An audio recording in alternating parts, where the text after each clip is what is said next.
Geauga Local Access Cable Corporation, GTV, presents Chardon Hilltopper Football. Tonight's game is brought to you by Connecticut Incorporated,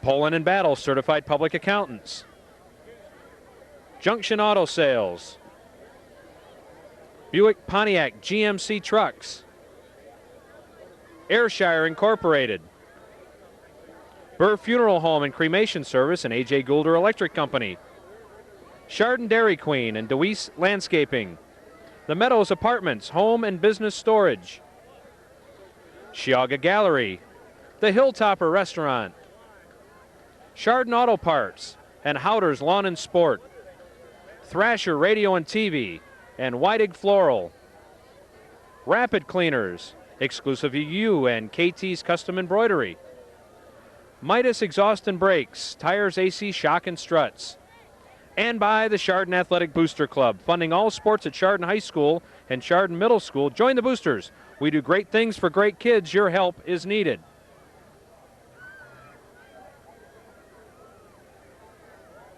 And by GTV, local community programming for Northern Geauga County, Burton Township, Burton Village, Chardon Township, the City of Chardon, Hamden, Middlefield Village, and Munson Township. And hello again, everybody, and welcome to Chardon Hilltopper Football. I'm Craig Dees, along with John Walsh. Today, we're at Louisville High School in Louisville, Ohio, as the Chardon Hilltoppers will take on the Leopards from Louisville. And Chardon comes into this game, John, at 6-4, and on the outset, you look at the schedule, you say not a bad season for them, but they've really stumbled into the playoffs after dropping their last two games. Yes, like you said, Craig, they lost their last two, but that's the old season. This is the beginning of a new one.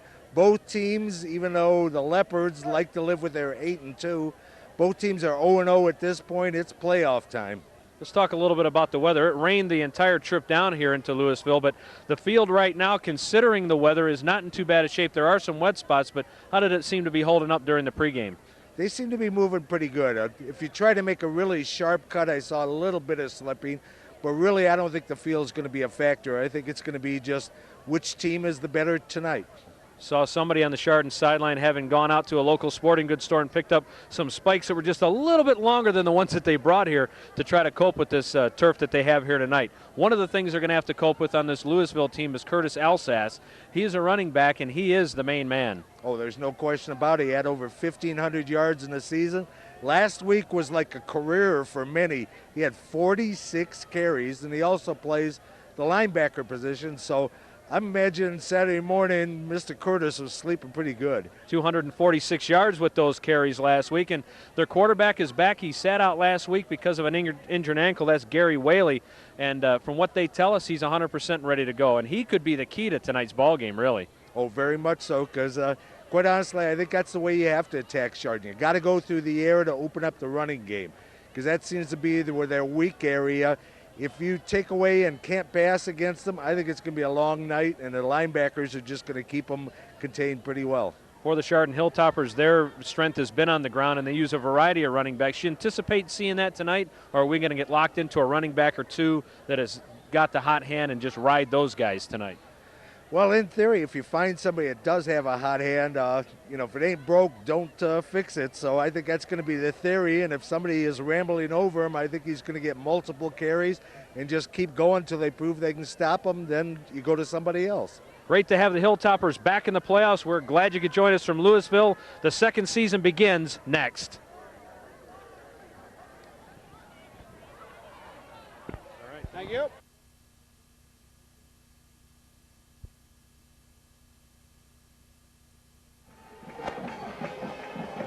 And welcome back to Louisville Stadium here at Louisville High School. It has turned out to be a beautiful night for football here this evening. The rain has stopped, the grounds are drying out, and we are just a couple seconds away from football here as the Chardon Hilltoppers trying to make their way back to Paul Brown Stadium as they did back in 1998, John, in a game that we did, and I still scratch my head over that one. Seemed like that was in the bag, didn't it? Yes, it was. Till the final, that shows you got to play 48 minutes of football. That was, I still look back at that and people say, now, that was a hook and lateral that Scott Macar got there about that much too slow. They had it snuffed out, just got there a half a beat late, and that was the ball game. But that's old news. This is 2001. That's right. Another senior class coming through. We'll be honoring those guys tonight. We'll run through and let you know who was on this ball club. Yeah, we got 2 teams down here hoping to move on to the next step. Back in '98, we were only 4 games. This is 5 games now we got to go. And this is a field that had gotten a lot of playoff action in that first round back in the old days. And for obvious reasons, this is a beautiful little ballpark. Yeah, it is. It's very nice. This has seen a lot of playoff games. Happens to be hosting one today for the hometown Louisville Leopards. So Chardon had won the toss. They elected to defer, so the Leopards will receive. And going back deep is a name that you're going to hear a lot about tonight, Curtis Elsass, number 34. He will go back with Justin Bowdler. So that's their main carrying guy and their main receiving guy are deep for him. So these 2 handle the ball during the course of the game a lot, so they might as well give it to them right on the opening kickoff. Josh Long will tee it up. This is an all-star refereeing crew as well here. This is not a normal crew that would referee together during the course of the season. It is piecemeal together on the vote of the coaches. And as a lot of the coaches will tell you, they've got nobody to blame but themselves. But for the most part, the officiating even takes a step up come the playoff time. Josh Long, it's time to play football. Senior kicker for Chardon, will tee it up, and he'll send it right down the middle, taken by Bowdler. He comes across the 20, slips at the 22, and he will be pushed down at the 26-yard line.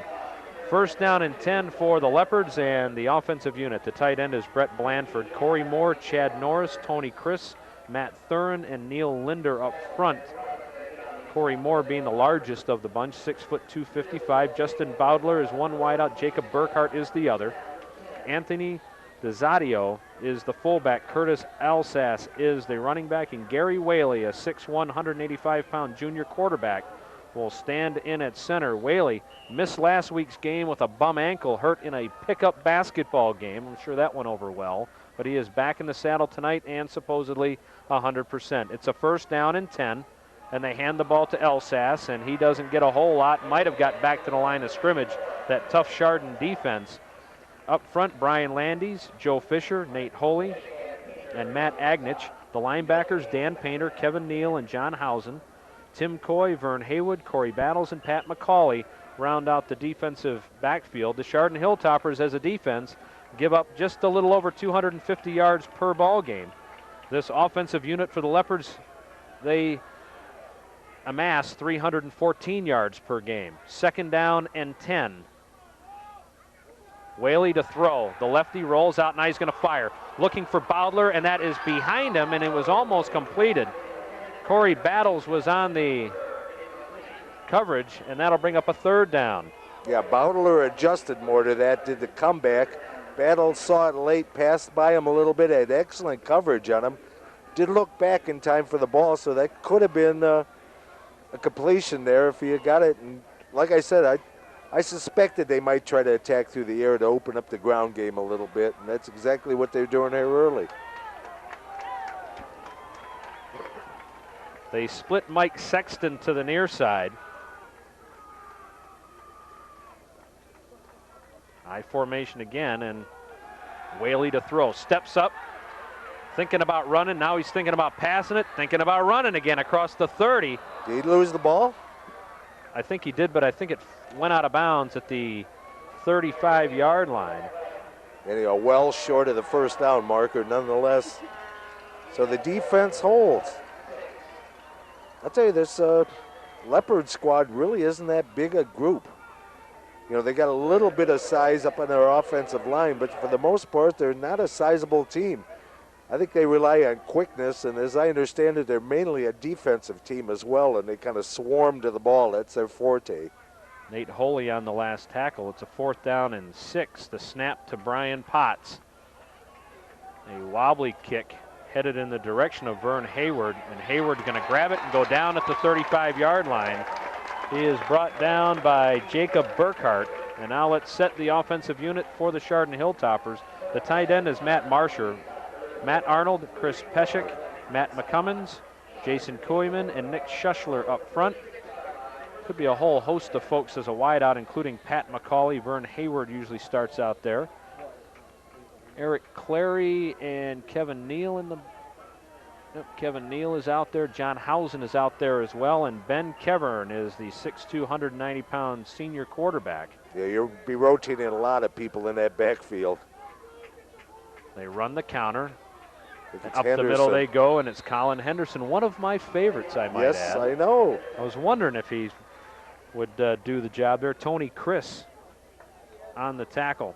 And actually, this is Colin's favorite type of field, a little bit soft and all. He seems to excel with, you get a little wetness on the ground. Colin Henderson, 3 touchdowns on the season and all big ones, 20, 21, and 57 yards. He averages 7.6 yards a carry. Which is the highest for the toppers. Kevin Neal is a single setback now. We've got all kinds of you got a stack going left. And again, they give it to Henderson. He tried the corner and forget about it. Dragged down from behind. Adam Burris makes the tackle. Also, Mark Zustin came up to help out. That will be a loss of a couple yards and a 3rd down and long. Be quite honest with you, I don't know why they did that. They went conventional line balance. The first play had good carry. This time they do the little bit of the trickery, and as you can see, it was out of sync. The speed came from the outside, from the backside there, and they caught up to Henderson. There was nothing there, and now from what could have been a 3rd and very short, they go to 3rd and long. The delay, it's Neal. Kevin Neal goes down. He will pick up a yard maybe, and a 4th down in a punting situation. Ben Kevern on the season for the Hilltoppers, 34 out of 76 through the air. That's 45%. 511 yards, so only about 50 yards a ball game. He has thrown for a couple of touchdowns, but he's been picked off 7 times. And they may need him to get hot tonight, John, as you said, almost like Louisville, to take the pressure off that running attack. Yeah, well, I think with the size advantage that Chardon seems to have up front, I think just straight ahead football would work best tonight. Wear them down and then maybe hit a big play now and then. Bowdler on the return, goes across the 35, stays on his feet, breaks the tackle, 40, and goes down at the 43-yard line. Eric Clary made the tackle for Chardon, and I see Clary's back to 29 tonight. That's his white number. That's his white number. 35 when you go black, 29 in white. So you can see here a lot of slip tackles here. Kind of makes you wonder, did you see that article in the paper about that Denver team that used pan on their uniforms? They actually sprayed themselves and made them slippery, and that's kind of what Bowdler looked in that one. 1st down and 10, I did not read that. It's the truth. Boy, 1st down and 10, Elsas, quick hitter, didn't get anywhere. Neal made the tackle. Also coming in was Pat McCauley. Yeah, they sealed off. He had that little hole open up over on that side, but it filled real quick. As you can watch, Ellis coming forward, tries to cut it to the outside, and there's just no place to go as McCauley and Neal are just waiting for him. 2nd down and 10. Well, so far, neither offense has showed much of anything. It's defenses that have dominated. Burkhart and Bowdler to the far side.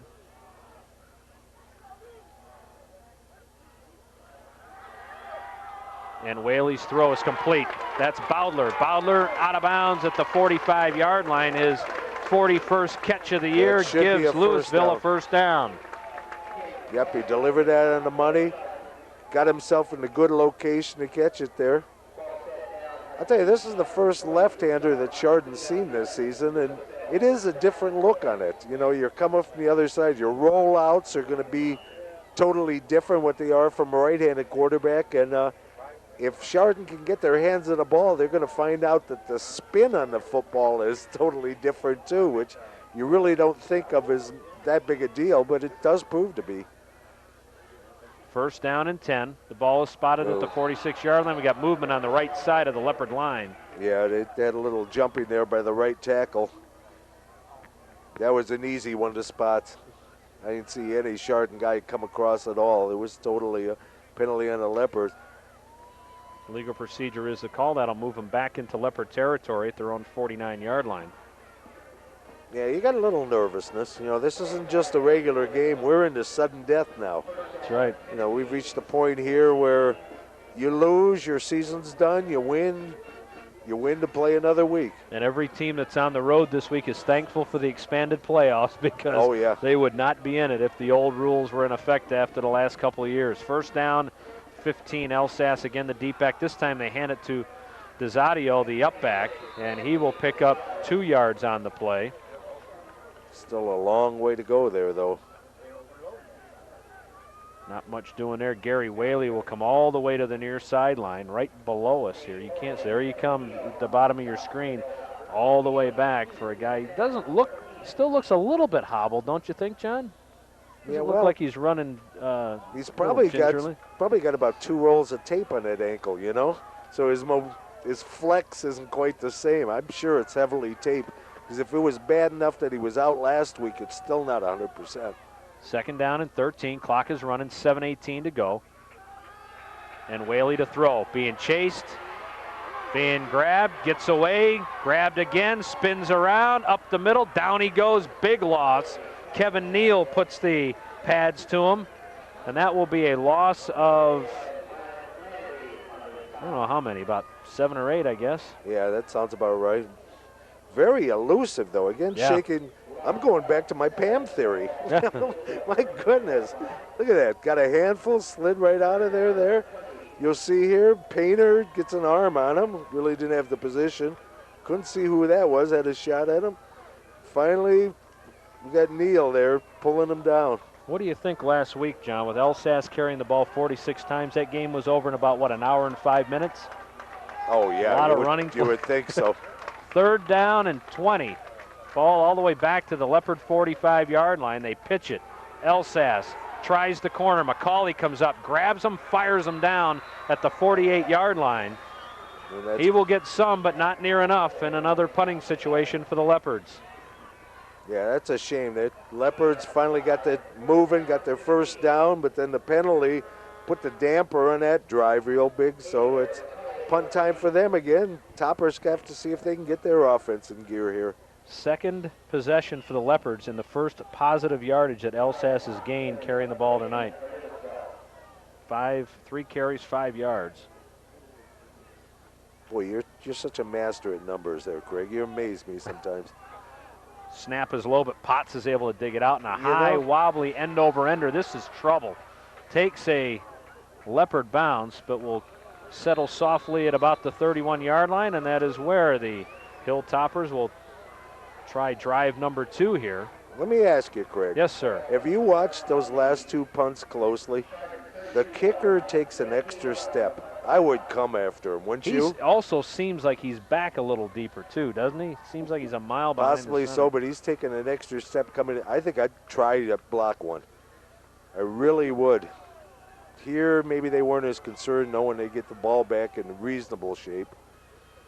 But I'll be surprised if Chardon doesn't do an all-out try to block one of these punts sometime tonight. They switch footballs. Each team's allowed to bring their own football of choice, as long as it fits into the parameters of the Ohio High School Athletic Association. So they took the time to switch the footballs. Now Ben Kevern will bring the troops up. McCauley will be split to the near side. You saw Marsher tight at right end. Kevern hands the ball off, and that's Painter, and Painter's going to pick up 11 or 12 on that play. Yep. Each of the teams on their second possession finally got their first downs. They opened up a huge lane on that right side there. Painter just rambled through and then drove for those last 3-4 yards. As I said, straight ahead, because we have seen a little bit of, like on the opening kickoff, Bowdle slipped just a little bit there, so there is footing when you try to do the quick cut. So I think straight ahead football for a while might be the way to go. Painter again. This time he comes to the near side and bulldog down. Mark Common made the tackle. Still got good yardage out of it. That's pretty close to 5-yard gain.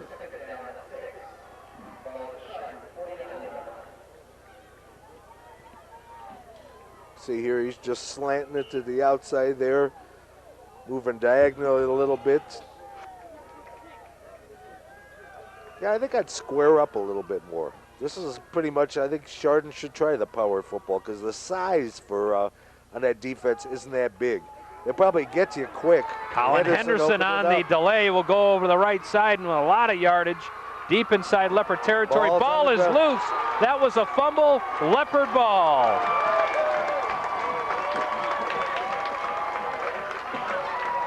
Oh, that's a shame. After a nice drive is in gear, and you got a great run there by Henderson. They open up a nice lane, and he just rambles for additional more. Unfortunately, he didn't have that ball tucked away tight enough. So the Toppers turn it over. Very opportunistic on the Leopards tonight. Second time Colin Henderson has put the ball on the ground this season. Second time Chardon's lost that fumble. First down and 10, the ball spotted at the 35-yard line. Changing balls again. On the season, Gary Whaley, 63 of 126 for 807 yards and 8 touchdowns. So he has the potential to put the ball up. Again, it's Tiziato is the fullback. The delay, it's Elsas. Elsas stood up at the line of scrimmage, spun around, down he goes. Looks like he may have lost a half a yard. Pat McCauley on the tackle for Chardon. Boy, that is strange. The quarterback comes up. Two things I noted at that play. One, it seemed like they're doing a much longer count. I think they're trying to disrupt the set of Chardon, get them a little antsy, maybe hopefully get them to jump over might be what their thought pattern might be. They're doing a long count, and I have never seen a quarterback come to the bench for the play. He did it again that time. Yeah, we've seen that a couple of times this Normally year. Euclid's been doing that this year. Have they really? Yeah, they put on 3 miles by the time the game's done. Kevin Neal, actually the man who was made the initial hit on that last play. It looks like John Housen's helmet will be repaired. I'm surprised they haven't made us tuck his jersey in. We are down to 3:54 to go here in the opening quarter. It is a second down and a little over 10 yards to go. Bowdler to the near side. They split Burkhart to the far side. he's doing a long cadence again. And Whaley to throw. Fires, looks underneath, pass to Bowdler, and it is incomplete. Almost made a great catch. Coy and McCauley on the coverage for Chardon. Yeah, you see Tim Coy shot a hand in there and kind of just disrupted, got between the eyeballs and the ball itself. You'll see Coy shifting that right hand inside here to knock this one away. There it is, good coverage, very good coverage. Playing the soft zone a little bit. Got open, Coy closed quick and was able to make the play. McCauley was close to intercepting that ball. Sexton now in the ball game as another wide out. There you see him at the bottom of your screen. Third down and a long 10. Whaley going to be throwing the football. Fires, dumps it into no man's land. Pass was intended for Bowdler. And the ball falls harmlessly. Third down, or make that a fourth down now for the Leopards. 3:27 to go here in the first quarter. Yeah, Leopards seem a bit out of sync here. They can't contain. This may be the first game I've seen Chardon this year get good penetration where they're actually getting into the backfield, because for the most part they really haven't put pressure on, and that's been an element that's missing. They're pretty much living in this Leopard backfield here, not able to, you're totally disrupting the passing game and all. Potts gets it off. I would come after him. I'm sorry. And a fair catch is called for by Hayward. And Chardon will get the ball now at the 40. So they're starting to pick up a little bit of yardage here on the change of possession. Yeah, and, last time they had the ball, they were moving it well. It's just that they didn't tuck it away well enough. The winner of this game will take on the winner of Willoughby South and Akron Buchtel. That game going on right now at Willoughby South, Harry Winters Stadium. Willoughby South #1 in the region, Buchtel #8. That Buchtel team in the playoffs, we've seen them a couple of times over the years, John. They're unfortunately tough we have. Byersfield and Parma, I believe, was the last time we saw them. First down and 10. Right side, it's Neal. Neal hit from behind and falls forward for a couple 3 yards. Alex Bowman down on the bottom of the pile, and also Matt Herbert. Chardon is moving the ball, though. I do think it's a size disparity right now. And they shouldn't do anything fancy here or nothing. Just come straight at them. That would be the best play calling you could have right now. Because you look at the up front guys there isn't that much size. What do we got up front? I'll read through the sizes defensively. Second down, they give it to Neal, dragging a man as he picks up a couple of yards. Dan DePietro on the tackle. I mean, we're sitting there. Their up front 5 reads 6'3", 170, 6'3", 235, 5'11", 205, 5'9", 205, and 5'11", 170. Well, Chardon in front of you there is coming with much more size. You know, you're going 240 boys at the Garden Center. You've got Big Arnold and Schussler out at tackles. There they go into their stacking it to the right side again. Third down, long 3. They need to get to the 49 for a first down. Neal, flag flies. He'll get the first down, but there is a flag on the play right in the middle of the line, and that will probably be a hold against the Hilltoppers. I would assume so. That's kind of the spot where what else could it be? The only other thing would be if the Leopards grab the face mask. Yep, illegal block below the knees. Just as bad as a hold. Nonetheless, it comes back.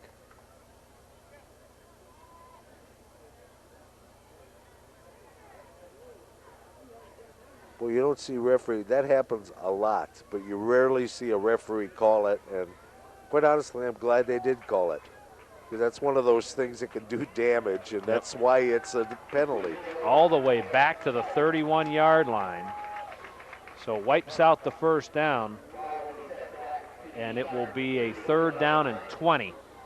Chardon needs to get to the 49-yard line of Louisville.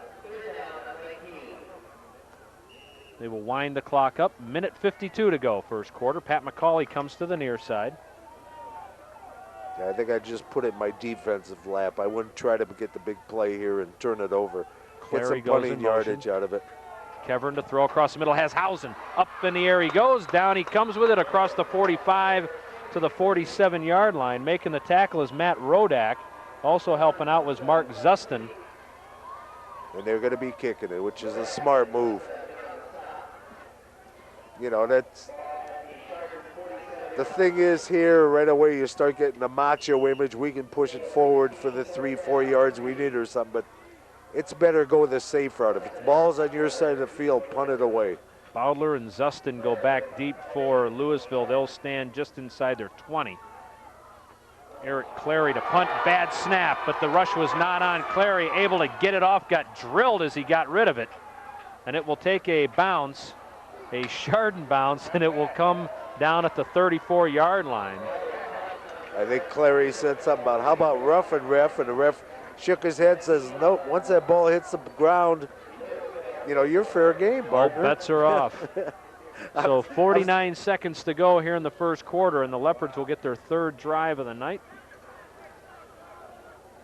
Into the backfield now for the Leopards will be Dan DePietro.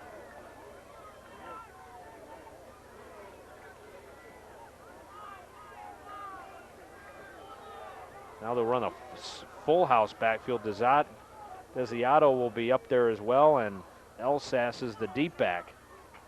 Elsas behind some blockers, gets the near side across the 40. Out of bounds at the 43, almost the 44-yard line, dangerously close to a first down. And that was by far his best carry of the game so far. They just let him fly right to the corner there. His lead blockers helped him get it a little bit. Was able to get it, and I don't know, are they going to measure? No, they would have left the ball laying there if they were going to measure. Pat McCauley on the tackle for the Hilltoppers. They are going to bring the chains all the way across. Well, it must have been the spare ball he was carrying that. So I saw the referee carrying it, and I couldn't understand what was going on. These are great seats, huh? We are right on top of the field here. So much on top of the field we can't see the near sideline because of the players. So they will pull the chains out. Yep, won't be able to tell. I'm sure all the kinks are out. Our camera is covered as well. We'll have to go by the crowd noise. Sounds like it's short. I don't see jumping up and down on the. Yep, Yeah, it looks like they'd be about half the length of the Louisville. football short. So 38 seconds remain here in the first quarter. Glad you could join us for GTV's presentation of Chardon Hilltopper football. Coming up at the half, we will have the Chardon Hilltopper marching band. Good crowd on hand tonight, John. I'm looking down below, and it doesn't look to be too many empty seats below for the hometown Louisville team. A lot of railbirds at the one end. Oh, yeah. And the Chardon side has filled up very well. You can see the Chardon stands are on the far side there as you look down at the field. Gary Whaley, as they wind the clock up, it will continue to run. This could be the last play of the quarter. Bowdler goes to the near side. They stay with that stacked backfield. Desiato and Petro. Elsass hits the line of scrimmage, gets to the 45-yard line, and that will be enough for a first down. Yep. Needed to get to the paint and did. He didn't get much, but he didn't need much. See, Jason Suey is check number 72 is checked into the game, the defensive end.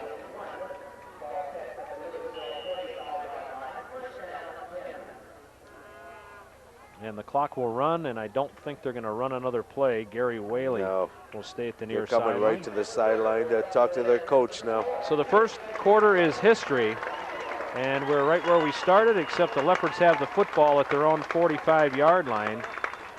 We should tell you that tonight's cablecast is funded by our underwriters, but we'd also like to thank all the GTV funding communities for their year-round support. They are Burton Township, Burton Village, Chardon Township, Chardon Village, Hamden Township, Middlefield Village, and Munson Township. We're thrilled to be able to continue to bring you local public service programming with a special emphasis on those communities. Thanks again for supporting GTV, and thanks to our viewers for their support. The response has been absolutely wonderful. There's a look at the Chardon Hilltopper faithful that has made their way out, some of the best fans around. And that's got to be one of the easiest spottings of the ball ever. Look at the change. It's dead on the 45. So all you have to do is switch sides of the ball. Referees got to love that. Got to absolutely love it. How often does that happen? Not very often. Statistically. Mike, you're a schoolboy. Statistically, what are the odds? Shakes his head. I haven't had statistics yet. Well, both defenses have played very well here in quarter number one. I don't really think that the field conditions have been a factor at all so far, John, because the footing, we were on the field before the game, the footing seemed to be, it was soft, but it wasn't slick. There's a lot of grass on this field. There's been a couple little slips, like on the opening kickoff, he tried to cut it back to the inside, slipped a little bit. You saw some here, like Clary had trouble getting footing on his punt. So there are occasions where it does come into play, but for the most part, no. The conditions of the field haven't come into play at all. Whaley under center on a first down and 10. The pitch is to Elsass. Nothing. Might have got back to the line of scrimmage. Coming up off the bottom of the pile. Brian Landes was there. Yeah, they're just bringing him more blockers in. Joe Fisher also. See, there is two running back mates just get out there and become extra blockers for him.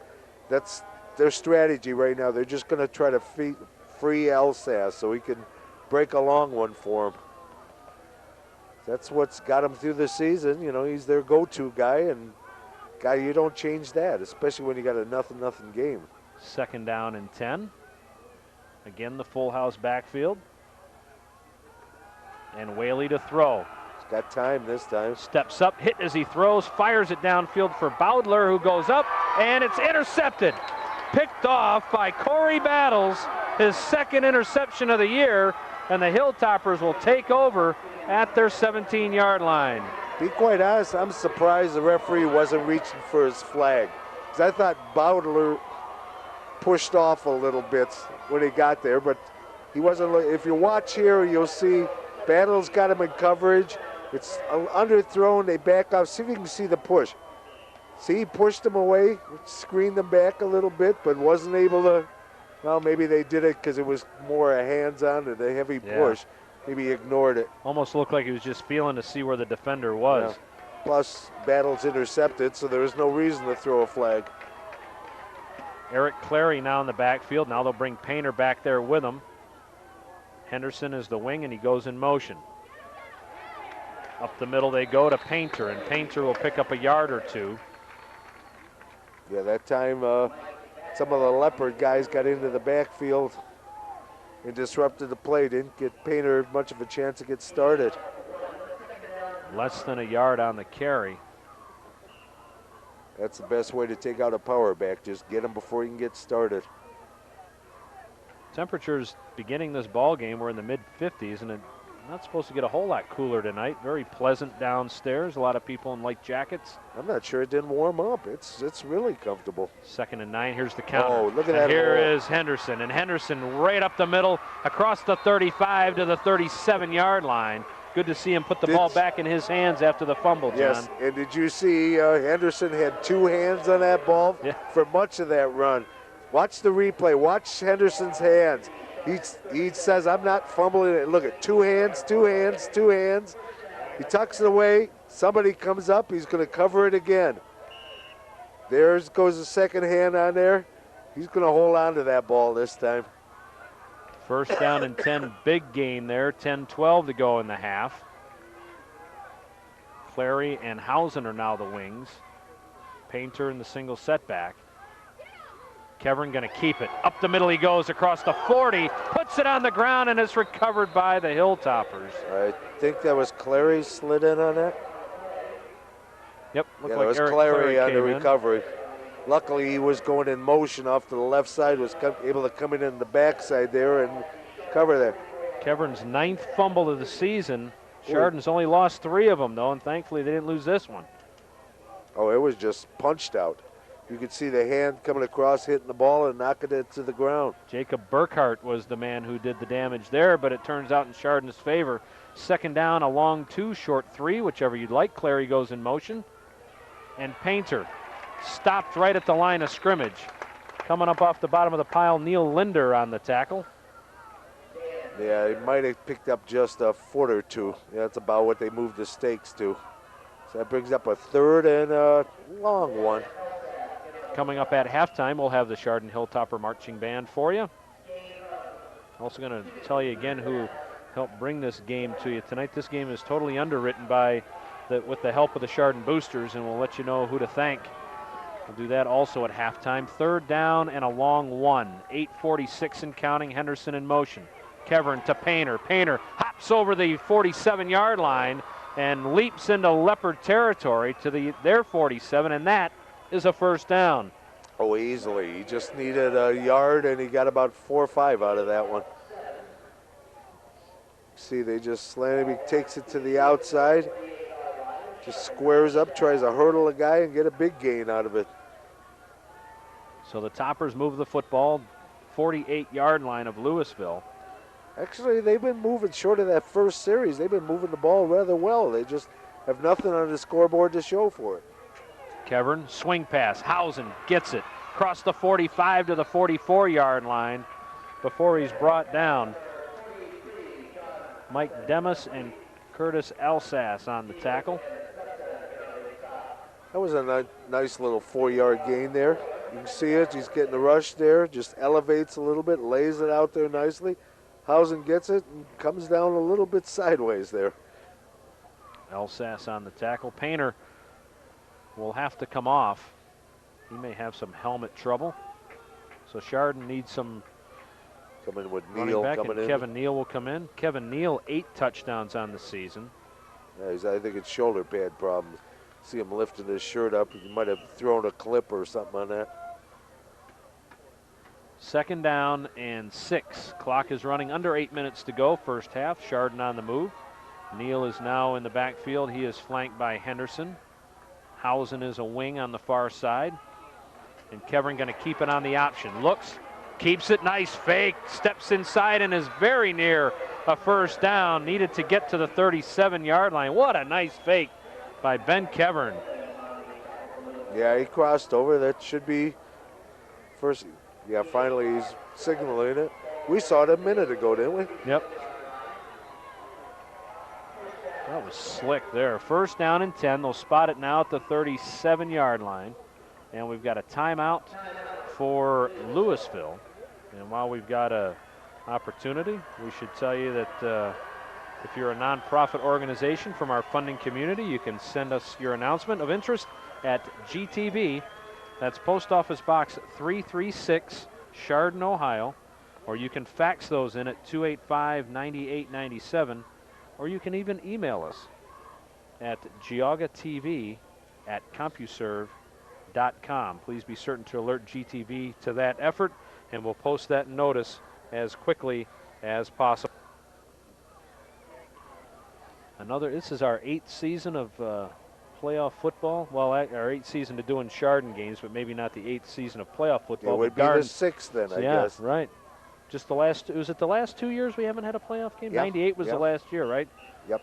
There we go, bringing 98 up again. Excuse me, so far it's been brought up twice, and let's go back to 94. Let's do that. Okay, that was even more pleasant memories. That was our first year doing this. We thought this is easy. Join up with a team, they win the state championships. They could do this every year. Okay. Yeah, it's fun. They cut back. Henderson again, up the middle he goes, spins inside the 27 to the 26-yard line. I'll tell you Matt Rodak on the tackle. That's the 4th time they've used that counter, and they have not figured it out yet. That's one of those that fake it right there to Neal, the fullback. Give it. You got the huge hole open up on the other side. They're falling for it. I keep going at one side then the other until they prove they can stop it. They spotted at the 26. It's a first down and 10. Clock is running 7:19 and counting. Neal is now the single setback. Henderson will now go to the near side. Fires, looks, pass incomplete, intended for Matt Marsher. I don't think Marsher saw that coming, John. The pass was delivered just a titch too early. Yeah, I think he kind of stuck his arms out there and then saw it flying by his fingertips as soon as he got his arms out there. Because, like I said, it didn't appear that he did see it because the pass looked catchable. Yeah, that was kind of an odd one. I think you might be right. It might have been thrown just a hair early. 7:11 is what the clock reads. Henderson and Clary now flank Neal in the backfield. Second down and 10. Kevin may be changing the play at the line of scrimmage. They give it to Neal. Across the left side for a couple 2-3 tough yards. That's going to bring up a 3rd and long, though. This is not something that Chardon wants to get into. So what do you think? Go to the air in this one, or you just go right back to that counter? I like that counter play a lot because that's my man Henderson. Yeah, and I haven't seen him stop it. Nope. That's the amazing thing. They stopped themselves on the fumbles, about it. Oh, yeah? Check out the eyes of that leopard at the top of the scoreboard. That is eerie, isn't it? They flash on and off. And okay. 3rd down, and they're calling it 8. Actually, you might as well call it 2nd down because this is 2-down territory here. Kevern on the option, and that option lost the yard. And actually lost his footing a little bit there. Jacob Burkhart and Neil Linder on the tackle. Told him, should have went with the counter, you know?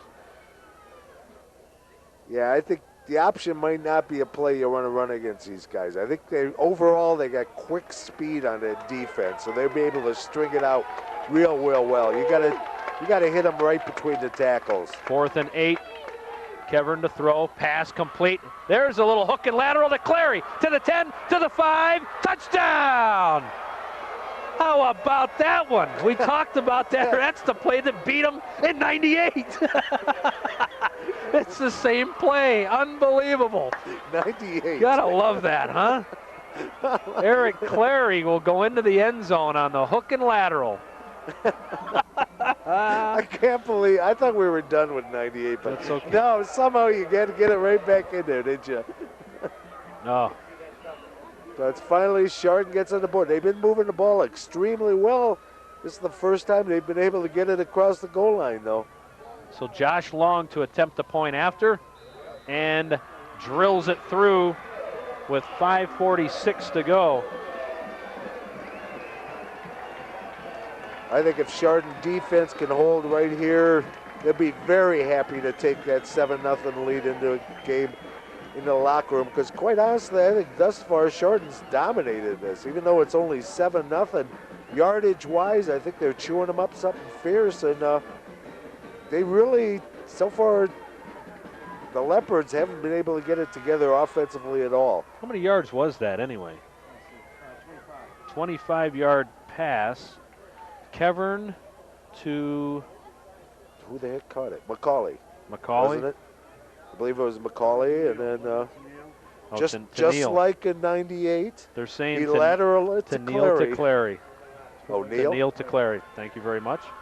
And that makes it 7-0. Which It someday happens- might it be just as happens famous so as fast. Tinkers to Evers, you know? That's right. Tinkers to Evers to Chance. Oh, so we got to do a double It's a lateral? double play. Well, you got to gotta throw do it to 3 guys. Well, yeah. we'll string them out. We'll get McCauley in there. Then that way I'll be half right? So Josh Long to tee it up. See, now when I see that play the next time, I'll remember back in the playoffs in 2001. No, you ain't. You got that little thing going about '98. That's always going to be in your head. So 5 minutes and 46 seconds to go. Chardon has stunned the Leopard crowd below us with that piece. That was Actually, classic stuff. I think before the lateral, I think he did have the first down anyhow. So, Would have been close, yeah. you know, it wasn't strictly the lateral that made it work. I think they were on a good drive, and they might have ended up with the points anyhow. Long blasts it down the middle, and it's taken by Batdorf. Mike Batdorf will bring it across the 25, and that is where the Leopards will take over, trying to get something going offensively here with 5:41 to go here in the first half. Uh-oh, we got somebody limping off the field here. Matt Smith on the tackle. That is Mike Batdorf, who was the return man. He's got that ankle twisted up underneath him. They go back to just having Desiato as the up back in the backfield, and Curtis Alsace. Got double to the left here. I think he's going to go to the air in this one if he can get his protection. Mike Sexton back into the game, and down goes Whaley. I guess that's a big F. Dan Painter puts him down to the ground. Painter blitzed from his linebacker position, and Whaley had no chance at all. That's a shame. They want to pass, they want to get it open, but I'll tell you, he's just not getting the protection up front. His line Safe to say there he got waylaid. I'm not going to say that. Second down, 17. 5 minutes and 5 seconds to go. First half. Long count by Whaley. Alsace tripped up behind the line of scrimmage. Painter might have got a hand on him first. I believe so. Or that was Landis. Wasn't sure if Painter hit him and then Landis finished him off, or if Landis was the one that made the play. Somebody got in. Again, it was penetration. That not only takes away the passing game, it takes away the running game. Couldn't really see on that replay. So a third down and 19. Chardon, with all 3 timeouts left, they can stop them here. They'll have plenty of time, John, because we're only at the 4:20 mark here. I wasn't even thinking about half. that. I was thinking a good defensive set, be happy with 7-0. Ought to be elated with 14 if they can do it. They're jumping all over, showing blitzes. I think they're fly. I would suspect that one of the Leopards jumped there. But you do have to be careful on the defense, though, because you're not allowed to deke anymore like you used to in the old days. You know, like you're coming across the line of scrimmage. Yeah, they got procedure in Louisville. And that will move them back another 5 and make it a third down and 24. They need to get to the 38-yard line for a first down. That's a ways away, isn't it? Yeah, it is. Jacob Burkhart split to the far side. That's a shame. It's like an obvious passing down, but I don't know if I'd pass if I was Louisville. They go to throw. Whaley Gonna have to run, trying to get around Painter. Gets away from Painter and the foot race is on. Tripped up at the 15-yard line, down he goes. And I think it was Peshek that got the ankle I believe first. you're correct. Chris Peshek, number 63. Well, we should be vindicated for sure here. You can see Painter boxes him in, drives him to the outside. Then all of a sudden there's 3-4 toppers in front of him with 63 Peshek getting the ankle there. So we've got a 4th down and a timeout for the Hilltoppers with 3:27 to go. They want to get as much time. They don't want another 30 seconds going off the clock. They should get the ball in excellent field position too, either side of midfield. Clouds look like they're parting up there, John. That full moon is just about to burst through up above. Yeah, it's behind a little haze there. It's almost like a smog up in the sky. I'd come after this one. Well, you've been saying that all night I just would. because of the fact that that extra. I would do it. I'd come after it and block it and recover it in the end zone for 6. There you see the full moon up above. Almost looks like daytime from that angle, doesn't it? Well, you wonder, though, if he takes that extra step just because no one is rushing him, or if he's got two, kind of like a move to first base for a pitcher. Do you have the good move and then you've got the other move? Well, or no, if he you just think needs a about running it, start. Wouldn't the extra step put his kicking leg in front if he doesn't do it? So, no, I think that's his natural part of his kicking All right, let's routine. see. He takes an extra step in there. Potts at the goal line, gets it off. Nice high spiral, drives it back. And it will bounce inside the Chardon 40 to the 36-yard line. He blasted that thing. Oh, man. That's exactly what they needed, too, to get themselves out of, because it could have been almost a gift 6 points for Chardon. They had given them any kind of field position. Now Chardon's going to have to earn it. 3 minutes and 15 seconds to go. The scoreboard says good kick, and that's an understatement there. From Louisville Stadium, GTV welcomes you to Chardon Hilltopper football. I'm Craig Dees along with John Walsh. Glad you could join us tonight. First round of the playoffs. Chardon, the number 5 seed, taking on Louisville, the number 4 seed. With neither team looking ahead to next week. Not at all. Because you got to worry about this game first, one at a time.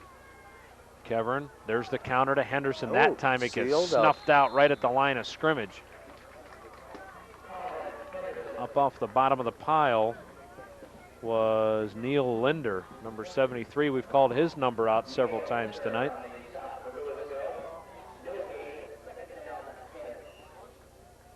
Yep, that time he stayed at home for the counter. 2nd down and 10. Ben Robinson into the ball game. He is split to the near side, just out of the bottom of your screen. Kevern looks like he's changing the play again.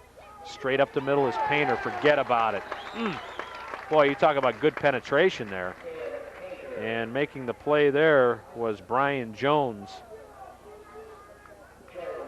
Boy, nobody touched him, I don't think. I don't think so. I think we had a missed assignment there. Oh, yeah. You're not going to get a whole lot of gifts like that.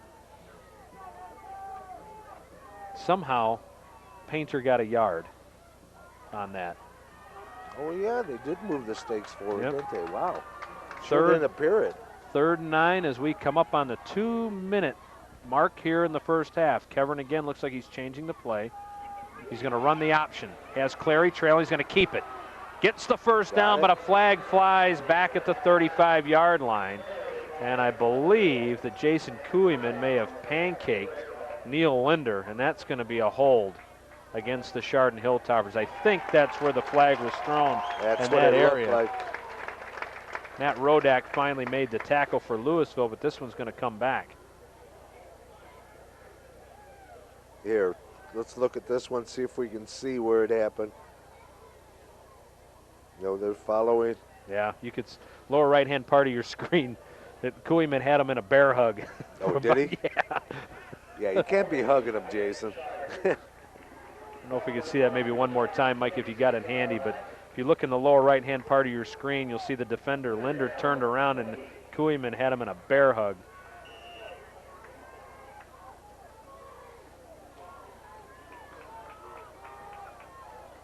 Oh, yeah, I guess the hands were outside a little bit, weren't they? Yeah, just a little. 3rd down and 20. Kevern to throw, rolls out, dump pass. Pass is complete. That's just punt yardage right there. Yep, Just helping out the punter. Eric Clary is able to make that catch at the 31-yard line. There's going to be a timeout on the field as Louisville now wants to stop the clock, thinking maybe they can get the ball in good field position with 1:30 to go here in the first half. I don't know if I'd be attempting a whole bunch if I was Lewis. I think I'd be happy with just being down 7-0, go regroup, figure out at halftime exactly what is going to work offensively, because thus far they really haven't had much success moving the ball at all. Well, the good news for them is they're down by 1 score. Yeah. Their defense has kept them in the game. Chardon's offense, we'll get some numbers for you hopefully at halftime, and I think you'll see that there's a big disparity in the yards, but the ball game is still close. Yeah, it's still just 1 score, which, you know, those can happen in high school football at any play. You know, high school sports is just part of the programming lineup here this fall on GTV. Sports coverage will continue this winter as we cover Berkshire Cardinal, Notre Dame Cathedral Latin, and Chardon sports, including volleyball, soccer, and more. So check out GTV regularly for replay dates and times. Holiday programs are also on the horizon. All this in addition to the community bulletin board, provided 24 hours a day on GTV. Clary to punt. Gets it away, and it's a good high wobbly kick.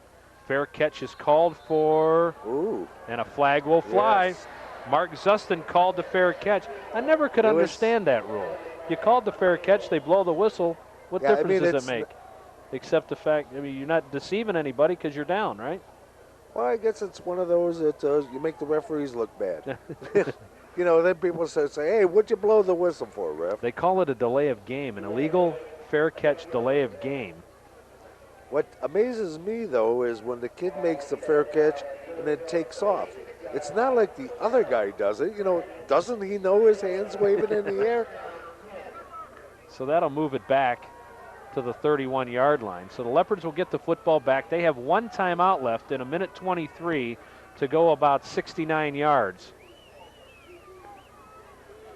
They have 2 wideouts, Burkhart and Bowdler.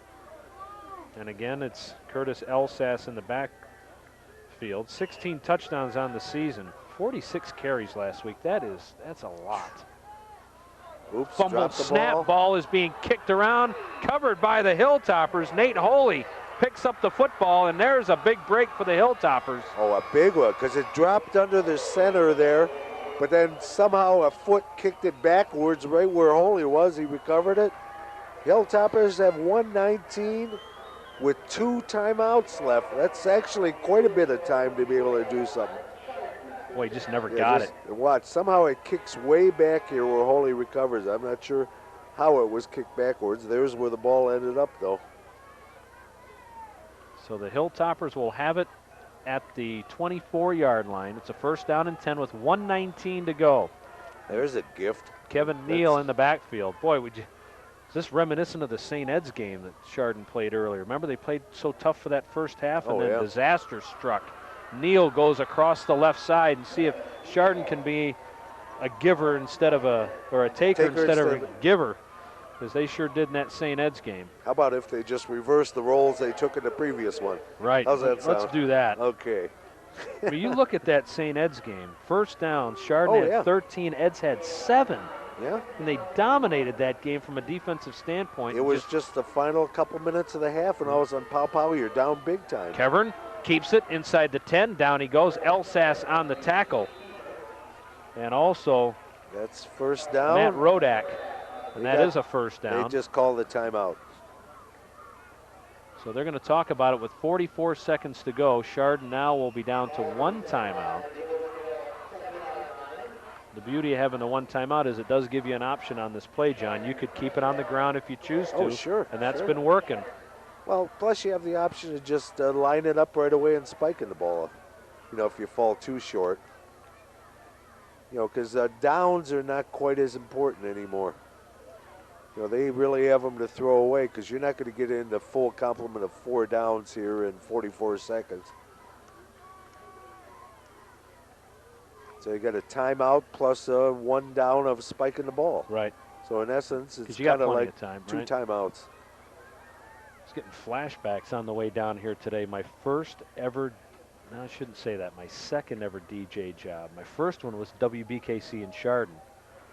Oh, really? You It used to was- be a DJ Well, there? well, no, sun up to sundown, 6 to 6. But when the days got longer and we were on until 6:05, I got to play a record.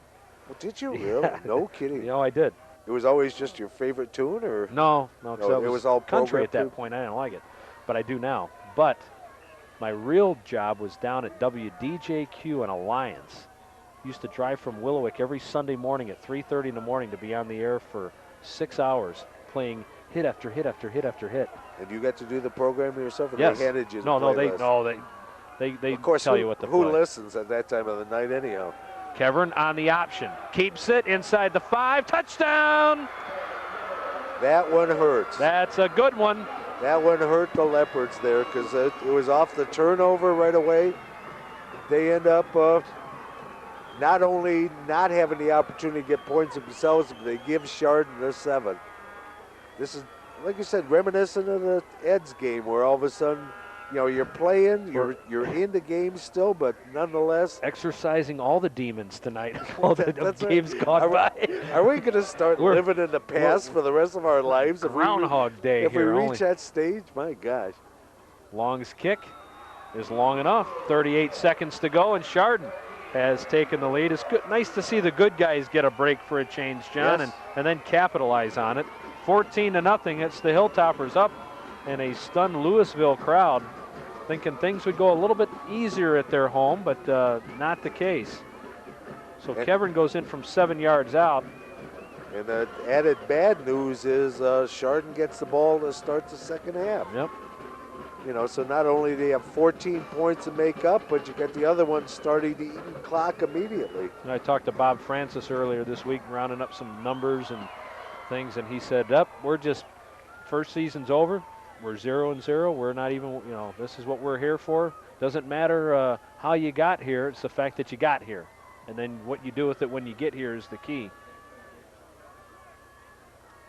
Yep, because Coach DePofi got to be happy about the way things went for his Hilltoppers in the first half.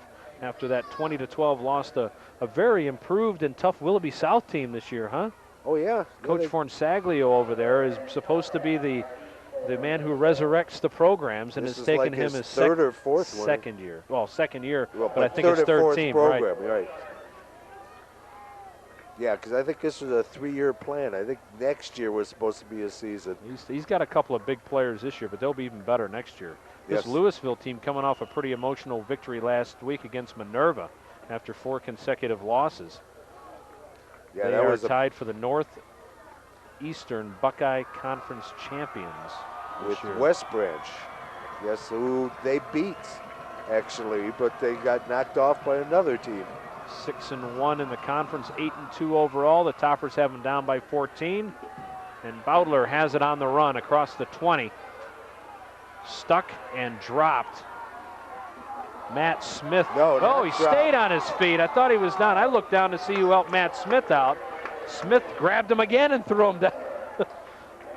Never get. Look at the mud in the side of his helmet, too. I'm not sure how he got out of that. 28 seconds remain here. I think he got out by using Pam. I have my Pam theory oh still boy. holding in there. You didn't read that. I was out in Colorado somewhere, some high school, and they put, I don't know what, they put some sort of sanctions on the team because it's probably not in the rule book that you can't use Pam, but it's probably somewhere there's a shady aspect to it.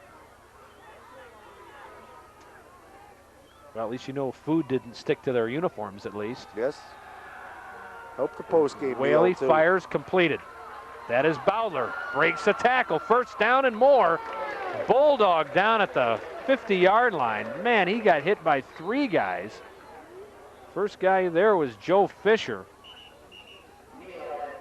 So they get down to midfield and They're timeout. taking their final timeout. Yep, that'll be it with 18 seconds to go.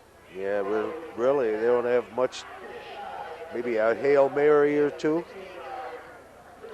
Louisville's 3rd straight playoff appearance, though, John, so they have been in here. They lost last year. They were Division III last year Oh, really? and lost in the first round. Yes, this according to my crack staff that has put together these notes, which is basically me and my computer going Yeah, on. going on the internet and surfing and checking the My repository, the Canton Repository, and the That's Akron right. Beacon Journal, and every local source you can find.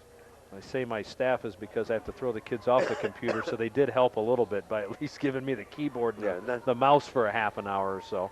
and promise not to whine, right? Or didn't you get that?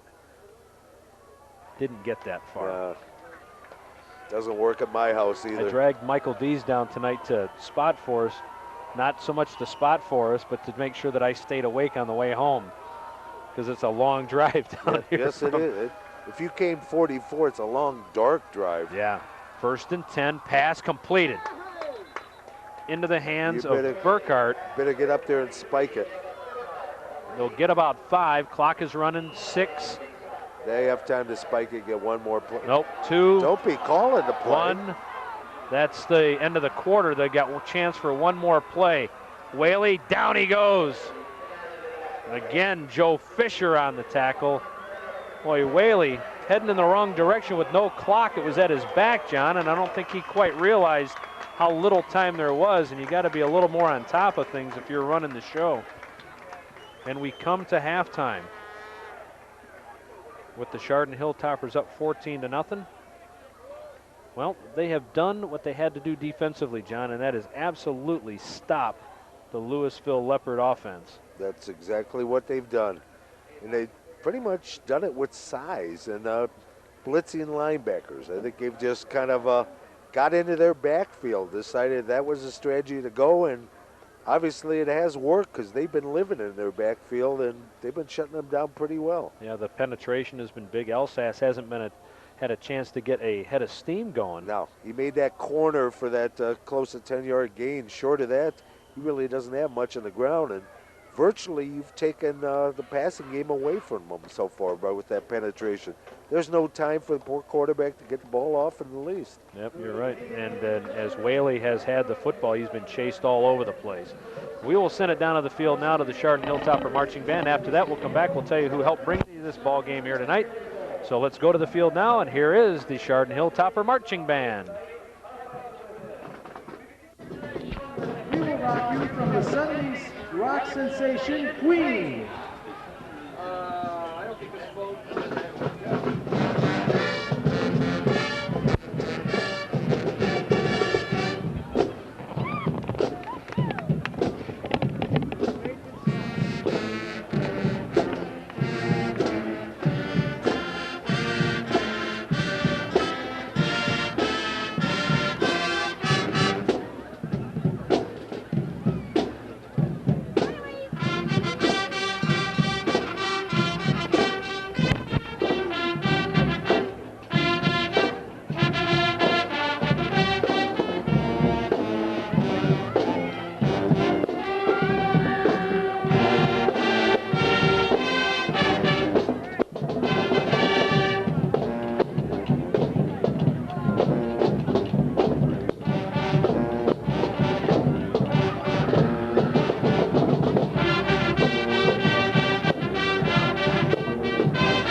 Next, we feature our majorettes with senior captain Linda Rosso in You Really Got Me.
Kellogg, Gina Gutierrez, and junior captain Christina Zitko. Here is Love Shack.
and gentlemen, the Chardon High School fight song.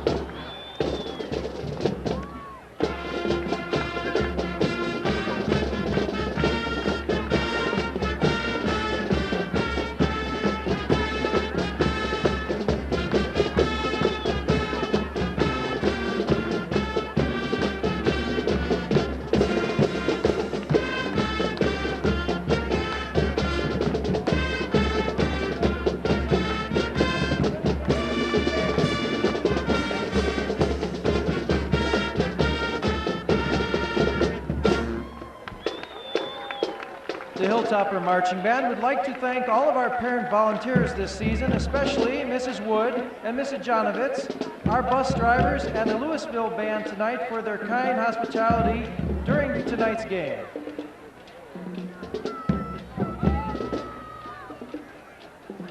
Well, there you have it, the Chardon Hilltopper Marching Band. Glad you could join us here. 14-0 is our score at the half, and before we take a break and come back with second half action, we should tell you that tonight's game is brought to you by Connecticut Incorporated,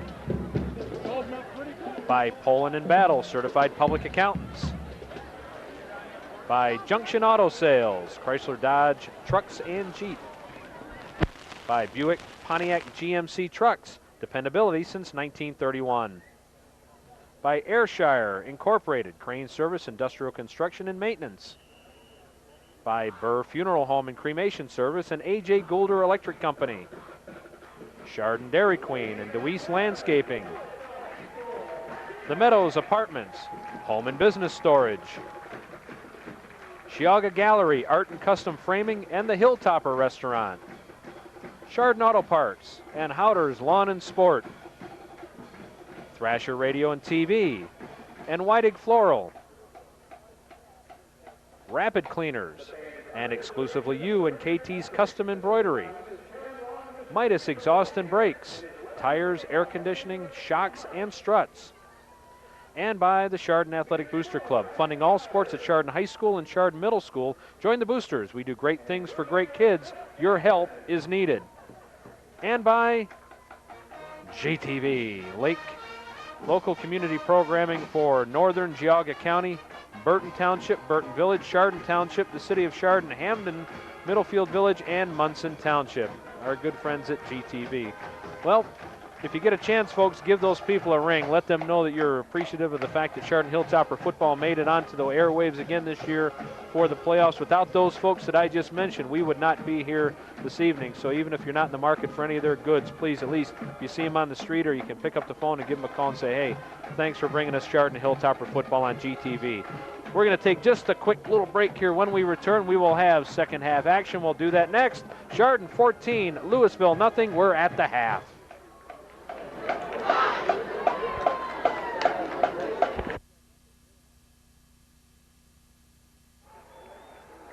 All right, welcome back. We've got some numbers for you. Chardon leading it by a score of 14-0. And let's take a look at the numbers. First for the Chardon Hilltoppers individually, Colin Henderson, 6 carries, 43 yards. Dan Painter, 6 carries, 27 yards. Ben Kevern, 5 carries, 29 yards. And Kevin Neal, 5 carries, 18 yards. That adds up to 117 yards on the ground, John. Not too shabby. No. Ben Kevern through the air, 4 out of 5 for 49 yards. And so that gives Chardon 166 total yards of offense, 6 first downs. Flipping it over, Curtis Elsass, 8 carries, 12 yards. That's a little bit below his season average thus far. Just a little bit. Whaley, 3 out of 7 through the air for 32 yards. That adds up to 44 total yards, 3 first downs for the Leopards. Now the Leopards have given up 166 yards to Chardon. They give up on an average per game 184, so Chardon's well ahead of that. Those numbers courtesy of Don Coughlin, correspondent for the Akron Beacon Journal. We thank him very much for sitting next to us and feeding us information. But a dominating first half like we thought it would be without looking at the numbers until the half. Very much so. And now how do you come out of the gate? That's the key. Chardon, if they could march it right down the field, that would be almost a backbreaker already, the way their defense is playing. I would guess so, yes, because it's 14-0 right now. it's up to the defense of the Leopards. They got to put it together right here and shut them right down and see what kind of adjustments they came up at halftime, because, boy, they definitely do need something to get them going. I called the radio station at halftime to report this score and found out that Willoughby South was leading Buckle 30-0. Are you serious? Wow. Could I make up something like that? No, I guess you wouldn't.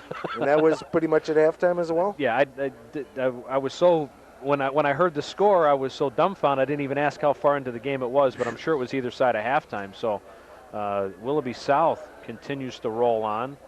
Yes, that definitely speaks well for the Premier Athletic Conference, Sure does. doesn't it? Their two representatives right now looking ahead. It's looking like they're gearing to clash next week. What happened to Chardon in the Madison game? I broadcast the Madison North game. Now North, not the 1-8 team they ended up being. I mean, they were a little bit better than that, but they handled Madison pretty easily on the defensive side of things. I was shocked by that game.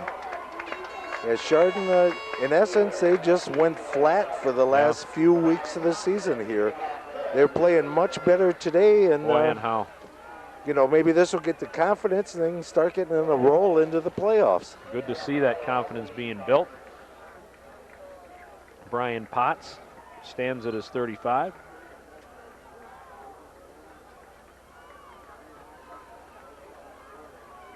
Getting some words of wisdom from one of the officials.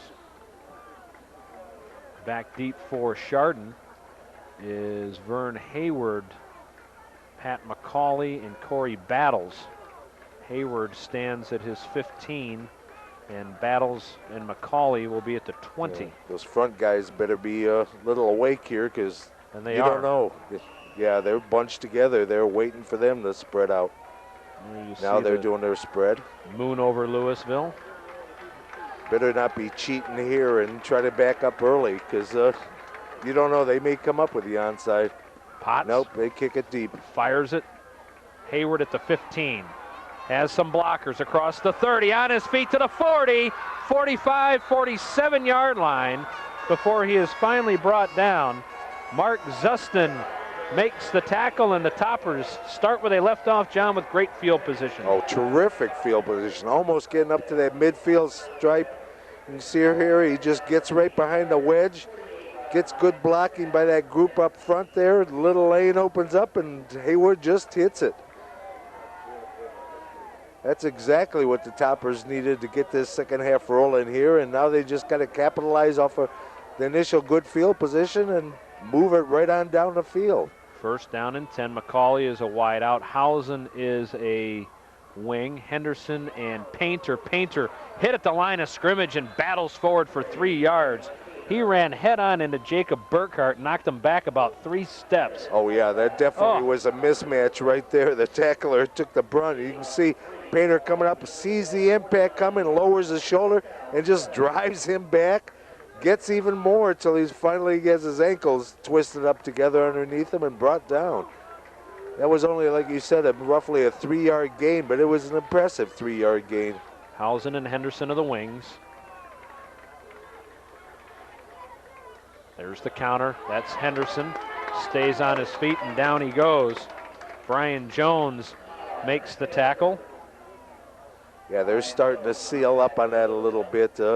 Last time they tried using that counter again, they kind of stayed at home, and they're starting to get a little more adept at how this, well, actually, that was just penetration. He just kept coming in and came around on the outside there and was able to do it.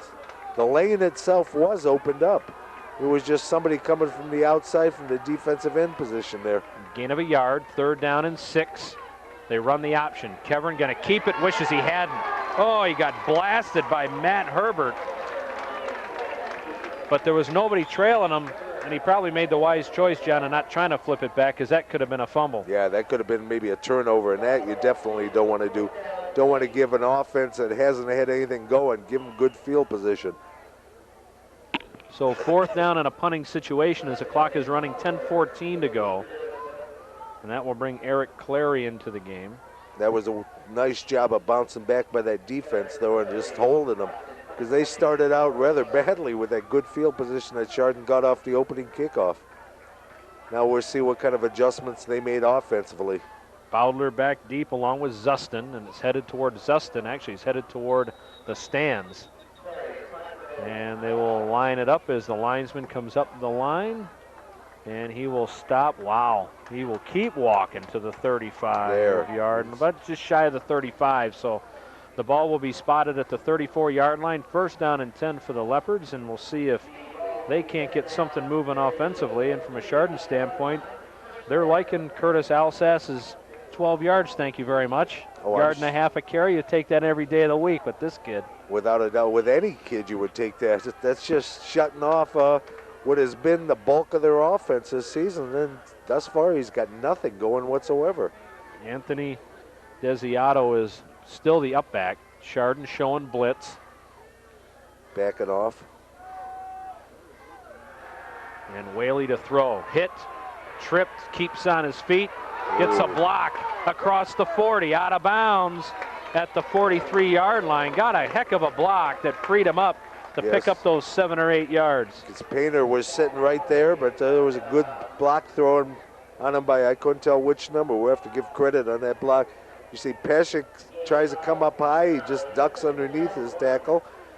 Good balance right there.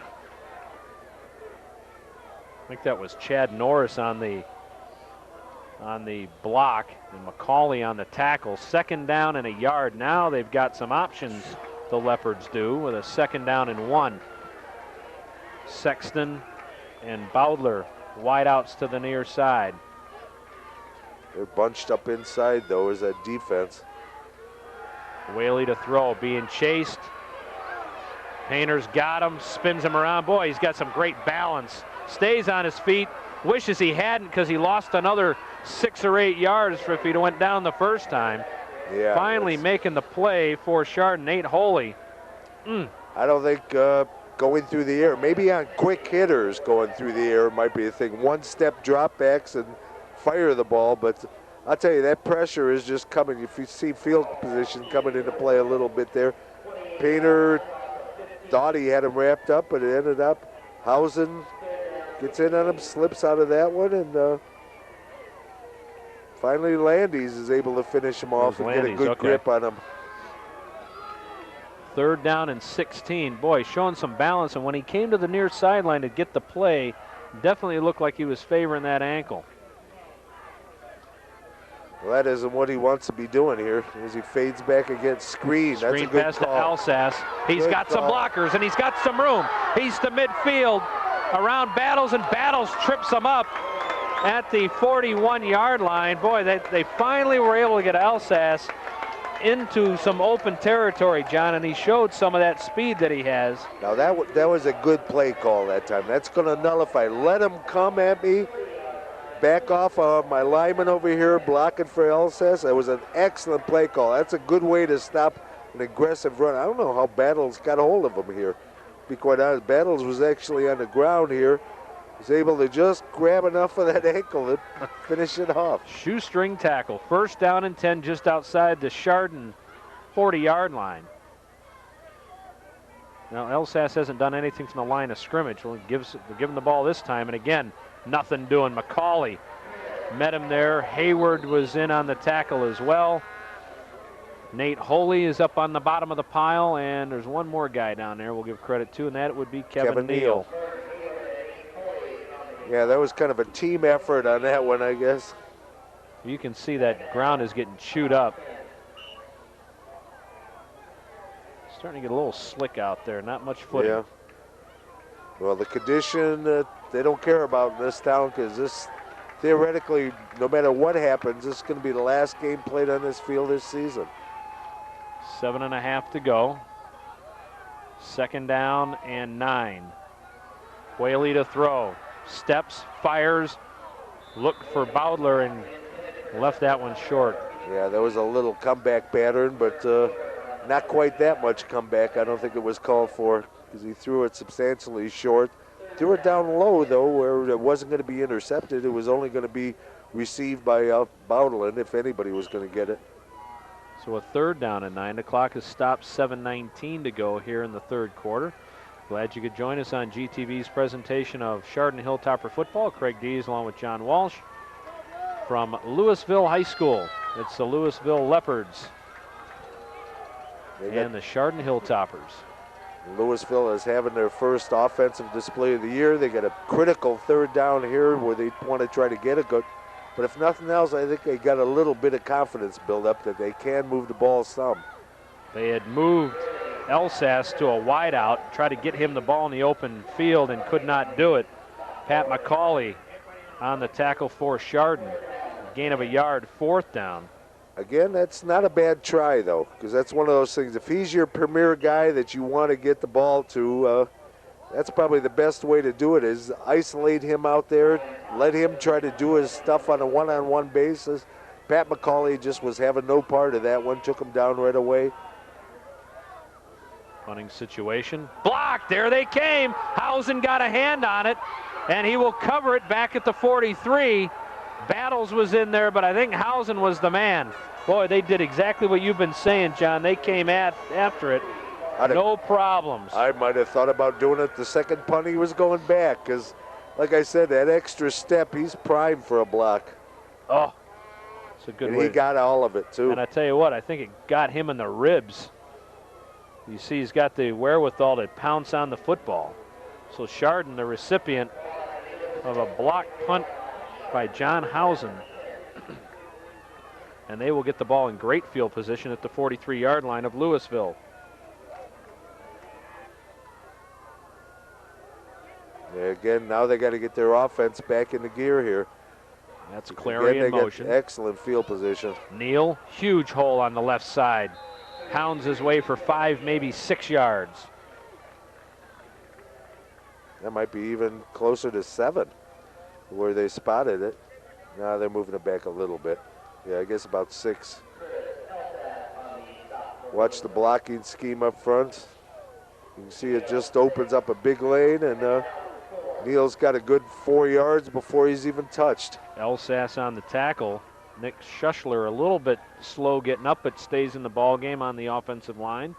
The counter, it's Henderson. Breaks the tackle, spins across the 30, down to the 29-yard line before he is covered by Matt Rodak. He's quick, too. Spreading the wealth again tonight, John. 3 or 4 backs they've been going to pretty consistently, so you can't key on one.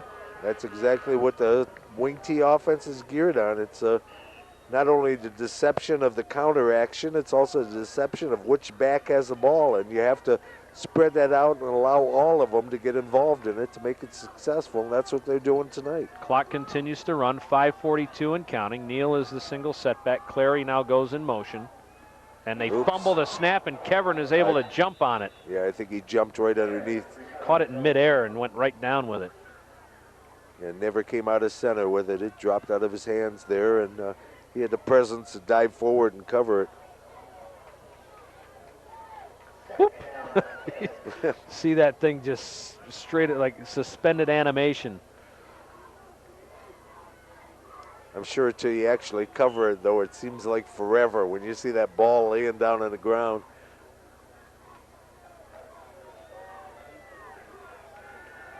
So it is a 2nd down and 10. Could have been a lot worse. Clary in motion.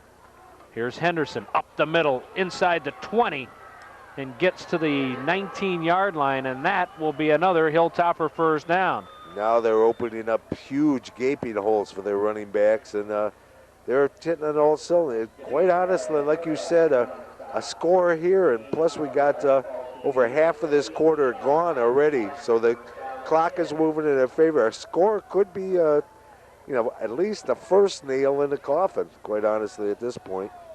Rodak and Zustin on the tackle.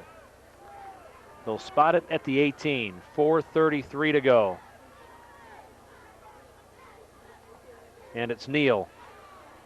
Hops his way to the 15-yard line.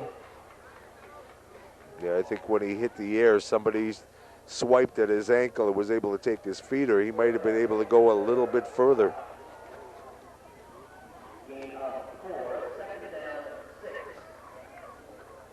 So they'll pick up 4 2nd down and 6. This is an inspired Chardon football team tonight, huh? They are just pinning their ears back, John, on both sides of the football. Yeah, they're definitely not flat like they'd been the last 3-4 weeks of the season. I don't know if it's at kickoff, it's playoff time. Again, Neal pounds his way up the middle, but that time might have gotten a yard. Now you had Jacob Burkhardt coming up there, the senior linebacker, just filling the gap there and taking the ankles away from Neal.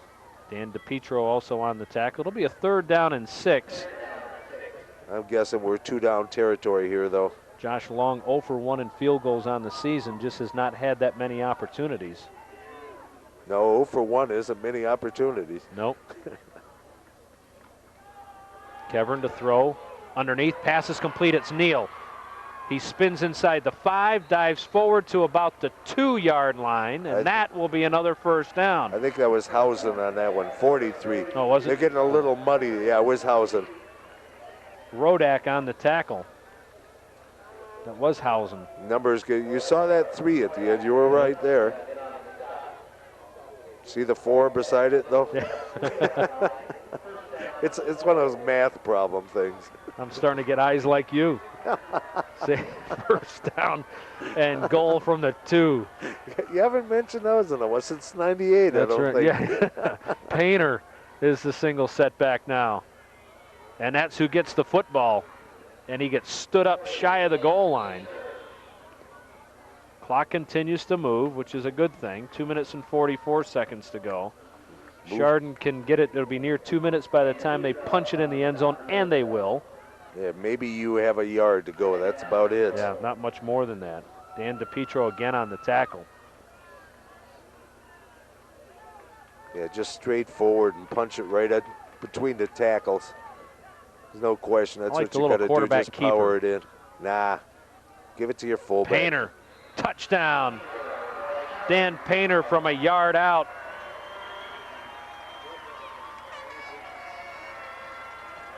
That's a big-time hurter for Louisville.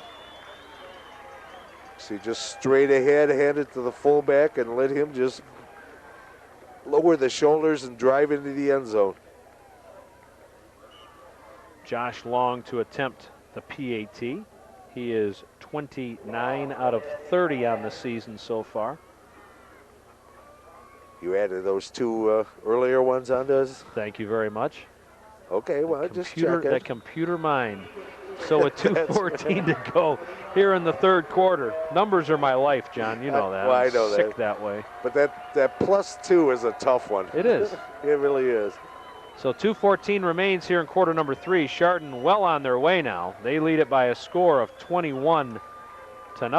Looking forward to possibly a rematch next week against that Willoughby South Rebels. No wonder you might play that game at Euclid. You could play it at Menor. It depends on who bid to have a field location, you know. I don't know who out that way. I know Bedford's always. Chardon put in for some games on Friday and Saturday nights, you know, not knowing what they're going to get, but you can't play it at Chardon. It's got to be a neutral field. I'd have to say if it was 30-0, that's a hard one to come back on, because 1, you got the 30 points to make up, which is bad enough, but 2, psychologically, you're just beat up. You know, if you got a team somewhere around halftime that has you 30-0, it's really difficult to dig deep and really take it to them.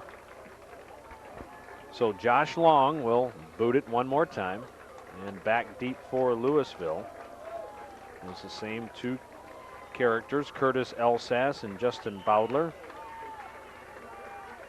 This is where they need to break one if they want to get back into it. They're going to have to get themselves a real good return here.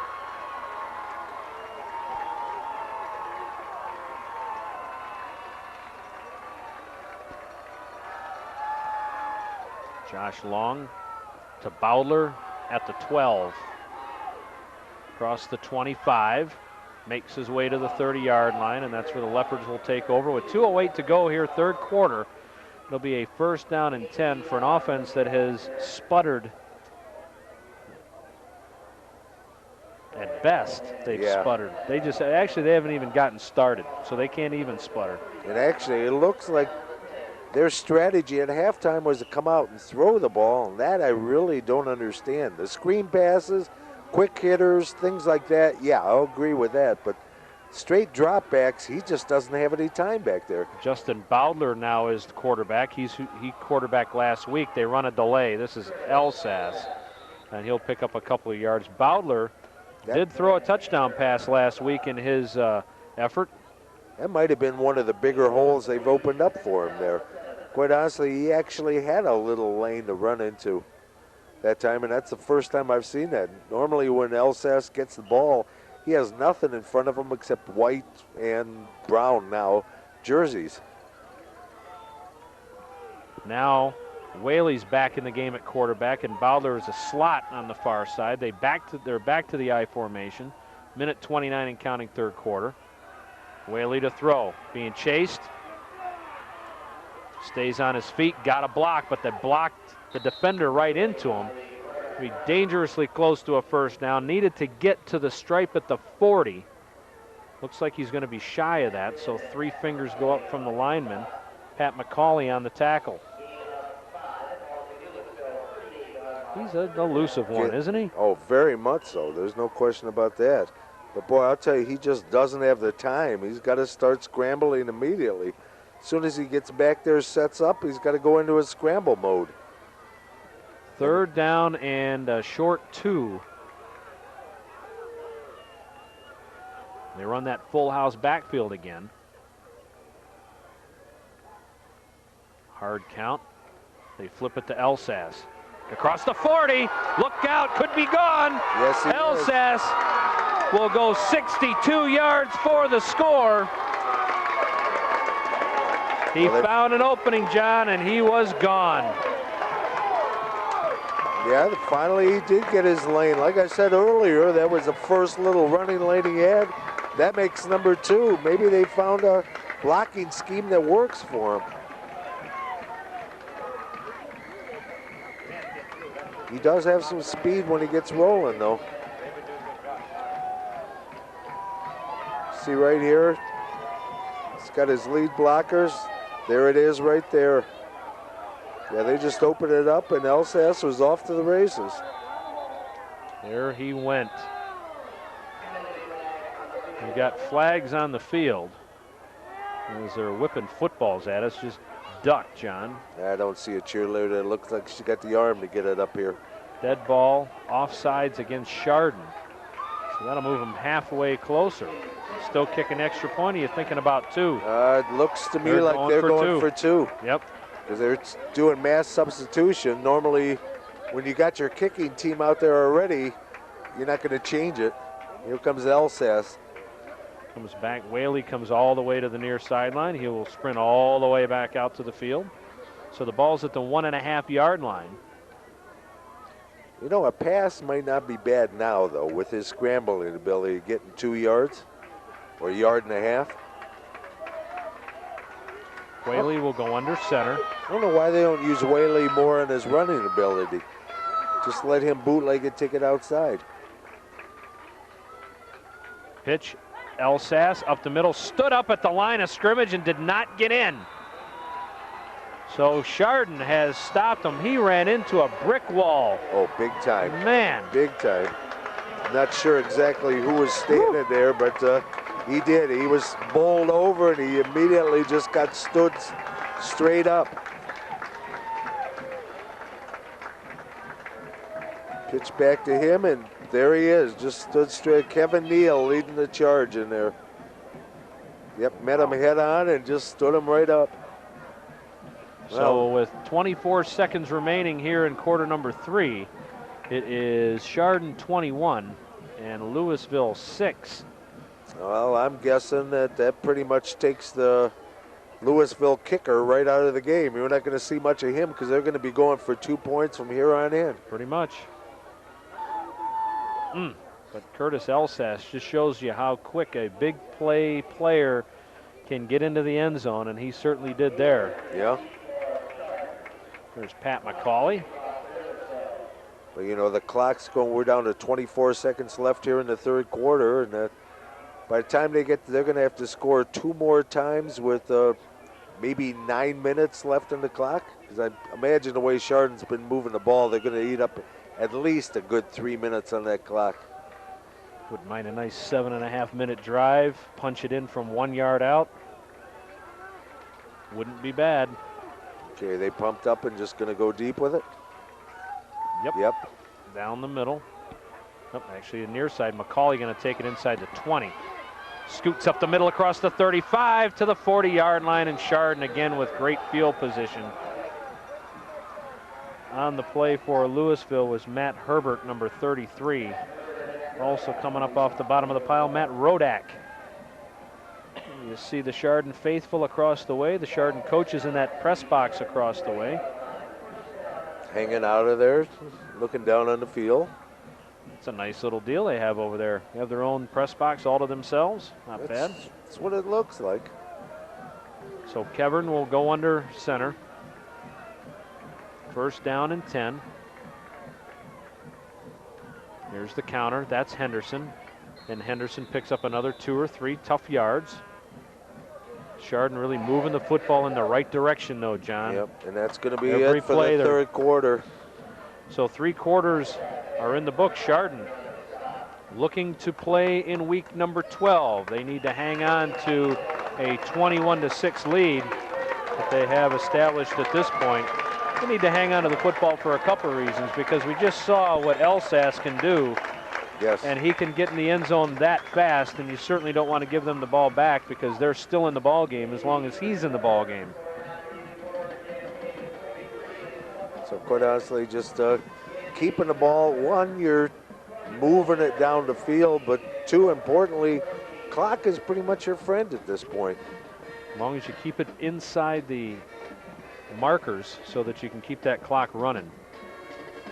As many of you know, the Count on Me campaign began in earnest last year. Though there's been a tremendous amount accomplished thus far, there's still major challenges ahead. New pledges are still needed. For those of you who have pledged, we'd like to ask you to send in your installment as soon as you can. Do that in a timely fashion. If you're able to accelerate or increase your participation now that you've seen what a fantastic community facility that we do have, please do so. There's still a tremendous amount of work to do. We appreciate your support thus far and encourage you to help as much as you can.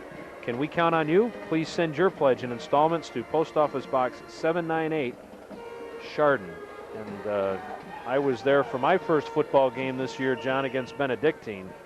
And I'll tell you what, there isn't a finer facility around that I've been to, and I've been to a lot of them. You brought all that rain with you that night, didn't you? Oh, man. 2nd down and 6. Painter on the carry and nothing doing.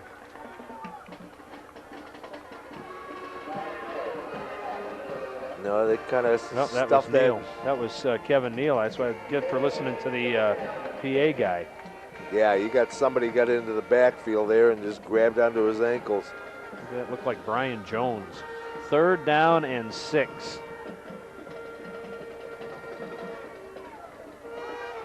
McCauley comes to the near side.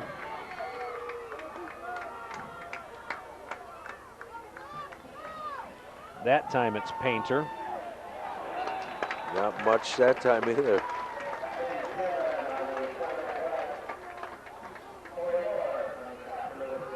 So Clary not able to pick up much on that play or bring up a 4th down in a punting situation, and just exactly what Chardon didn't want. Yeah. Give the ball back to the Leopards. Yeah, they didn't eat up that much time at all, just a couple, 2.5 minutes or so. Clock is running, 10:50 and counting. Clary to punt. Gets off a nice kick. And right away, Bowdler is hit as soon as he caught the football. Matt Smith on the tackle. Boy, Matt was right there. Gave him just enough time to catch it and then put him to the turf at the 29-yard line. Yeah, it's one of those in retrospect. I'm sure you wish you had called for a fair catch. But you got to make the stuff happen out there. And each one of those Louisville players are trying to be the one to do it. So 1st down and 10. They run Bowdler to the far side. The I formation once again. Chardon showing their blitz again. Whaley to throw, steps back and fires it up, looking for Bodler, has him open, can't get it at the 40-yard line. Tim Coy on the coverage. Oh, boy, another 6 inches, and that's a caught ball. He actually did get one hand on that. Slapped against his hand, wasn't able to tip it back into the body, though. You can see his right hand's going to sneak out and just barely touch it.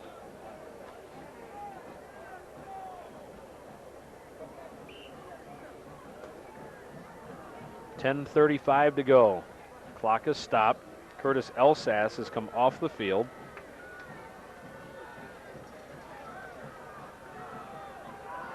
And the lone setback is Anthony Desiato. Does that look like a passing formation or what? A little bit. 3 wide out, 2nd down 10. Whaley to throw. Pocket collapses, he steps up, he's grabbed, he's sacked. Boy, 4 Chardon Hilltoppers surrounding him. You could see that pocket just collapsing. Yeah, there was not really much of a pocket at all. Nate Holy was the last man off the bottom of the pile. It was almost like a white shirt pocket he was stepping into there. It was John Housen, though, who had him around the ankles. Loss of a yard, 3rd and 11.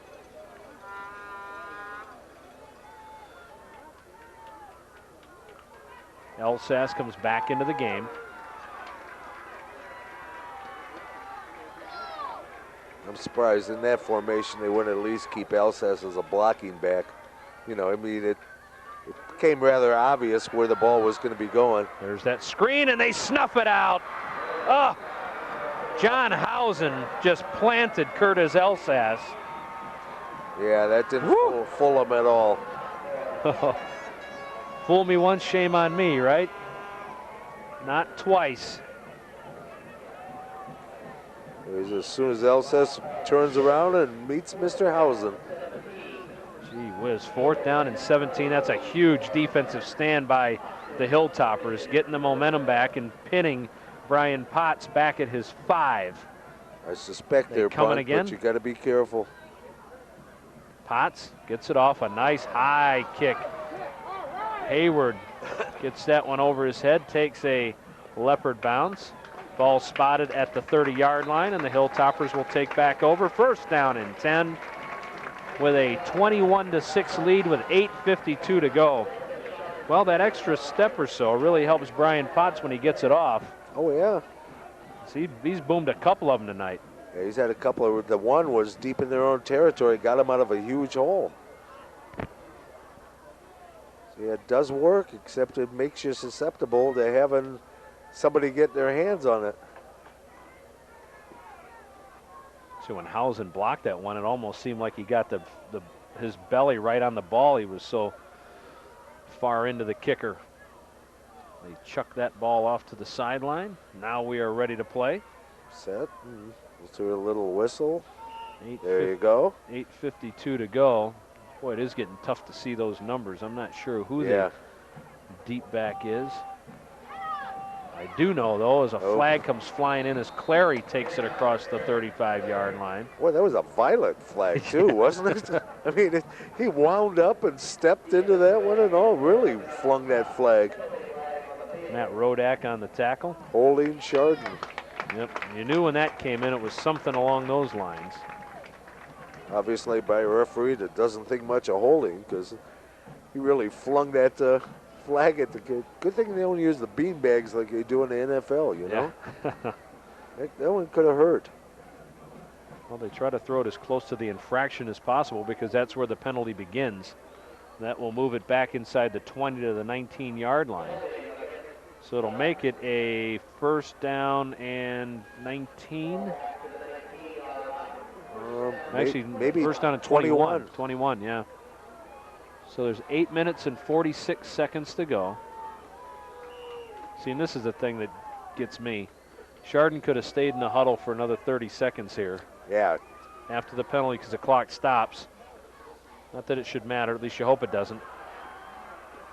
Again, that counter, and that is Colin Henderson who gets across the 30. So he gets the penalty yardage back and gives Chardon a reasonable play now. Yeah, Actually moved it a little ahead. It's probably in 9 now, isn't it? Yeah. He got it back plus a yard, so it was like a not real good play rather than a horrible penalty. So 2nd down and 9. And that's Dan Painter is the fullback in the backfield. Clary in motion. They run the counter. It's Henderson. Yeah, that didn't have much future there. Nope. They got into the backfield that time again, and there was no hole opened up for him. Looked like Dan TePietro was helping out on that tackle. I'm sure Chardon would like to get a couple first downs here. Actually, this isn't. I'm sure they'd rather not pass it because an incomplete pass stops the clock, and that's not something they want to be doing. But they actually lost a yard on that one, so we're down to 3rd and 10, so they might have to go to the air. Josh Wasatowski comes into the game. 3rd down and 10. Hayward also came sprinting back onto the field as they give it to Henderson. Henderson trying the corner, out of bounds. Clock will continue to run. Jacob Burkhart on the tackle. Clock is running, 7:09 to go. They'll kick it with less than 7 minutes to go. Oh yeah, without a doubt. And a 2-touchdown lead. Try to send him outside, but again, the speed of stretching it out. This is a pretty quick team. Yep. I think going inside with counters is the best attack on this team. Bowdler and Zustin go back and stand at their 40-yard line. Eric Clary needs to get this off, and it's a high snap. Gets it down, gets it up, gets it off. Zustin at the 45. 6 white shirts around him, puts him down at the 49-yard line. So excellent field position for the Leopards. 6 minutes, 29 seconds to go. But they trail the Hilltoppers by a score of 21-6. Yeah, they can't be wasting time. They got to get the big plays going here and get into that end zone if they want to get back into this game. And unfortunately, it's almost turned into where they have to pass, but quite honestly, they can't pass. They just don't have any time to pass. Nope. Looking to see who's in at quarterback, and they have brought Whaley in at quarterback.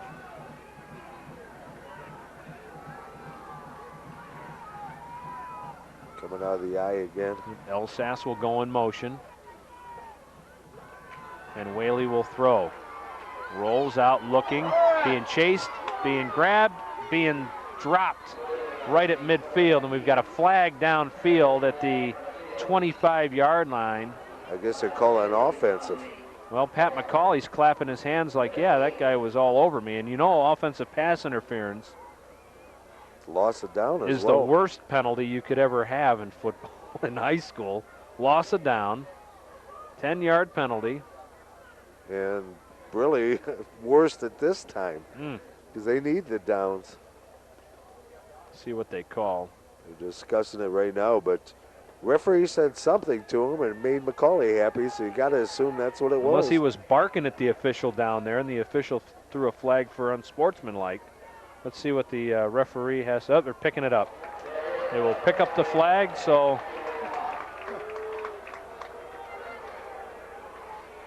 So both sidelines are booing because I think both of them are hoping the other team would get the penalty. It was like I saw something and I threw my flag, but then after talking about it, I didn't see it. I mean, how does that happen? Kind of makes you wonder. 2nd down and 10. Clock. Unfortunately, we have no way of knowing what happened down there because it was well away from what we were watching, and no replay would ever pick that up. 6 minutes and 4 seconds to go. It's Curtis Elsass. Squirts through the line and gets to the 45-yard line. Gain of 5. And again, this is where when you bring your quarterback over to the sideline and he is visibly limping back into the huddle, how much time you're wasting to get the plays into the huddle. Not that I'm complaining, being that we're from Chardon. Yeah, but I really. But I don't understand. Euclid does the same thing. They sprint back and forth. They got to put on 3 miles a game. I mean, if you don't have a bad ankle, you're tiring your quarterback down. Right. 3rd down. He's running for his life enough. Curtis Elsass will be short of the first down to the 41-yard line. They'll need another yard. Good news is clock continues to run. 5:11 to go. There's no question they're punting, though. There's Nate Holy. no thought of a punt at this time at all. So, in reality, it comes down to this, John. There you see the scoreboard. 4th down and a yard. Elsass 7 yards deep in the backfield behind his quarterback. Whaley barks out the signals. I think he's going to just run. Oops. And he moved. That should have been. And they didn't get it. Didn't matter. Whaley came out from under center, went back underneath there. Should have been a procedure call or a motion call. But there was a couple of bodies down on the ground because that was a violent, violent hit 2 yards behind the line of scrimmage. And that Tim Coy that was somebody was down there. See if we can see Watch him here. come out of the huddle here. Watch the snap. Oh yeah, he steps back. There's no question. It's on. Oh, it's on 2. You called it. Watch that. Can't really see the numbers on that. Yep. It looked as though Joe Fisher was first in line there. Good job, Joe. 1st down and 10, the ball at the 42-yard line for the Hilltoppers. I see people starting to file out. I think they realize that was the last attempt for them. The Railbirds are thinning out on either side. Straight up the middle they go. I'll tell you, if you can get a 4-yard gain, you take that any time at this point in the game. Matt Smith is into the game for the Hilltoppers. How nice and clean his uniform is. He's done a great job on special teams today. So it looks as though the Hilltoppers will advance to round 2, and if the information we were given is correct, it should be the Willoughby South Rebels in a rematch of last week, and I'm sure Chardon would love to avenge that one. Oh, without a doubt, and I'm sure South would like to double up if they can. Hausen got hit at midfield. Okay. We got a whistle blown 10 minutes ago. Referees, you got to step in a little sooner. Mark Common made the initial hit. Clary was helped up off the ground. They'll make it a 3rd down and 5. Clock is running. The Leopards showing no sign of trying to stop it, John. This Chardon defense, we can talk about the offense all we want, but boy, was it a defensive night for the Hilltoppers to turn one of the premier all-county backs down in this neck of the woods for basically one play. Yep. They shut him down. It was a big, for that big touchdown play, run. but short of that, he had nothing. They took him out of the passing game, too, because they tried to get the ball to him that way. You know, they just totally keyed on him and took him out of the game, like you said. Well, they'll be having some good talks over at the Hilltopper after this one, huh? Having a nice sandwich and a soda, talking about how well they played this week and how we'll get acute amnesia about the way they played the last 2 weeks because it's a different Hilltopper team. The one big difference has been that defensive front. They actually got penetration. Oops, we got a little rock in there on the right side of Chardon.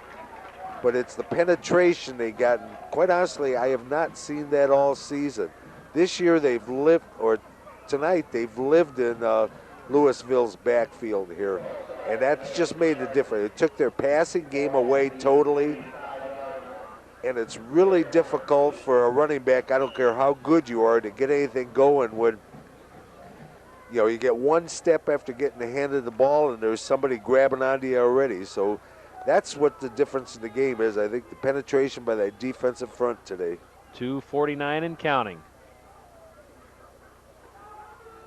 Clary just back to the line of scrimmage, but more importantly, hangs onto the ball, keeps the clock moving. 2:36 and counting.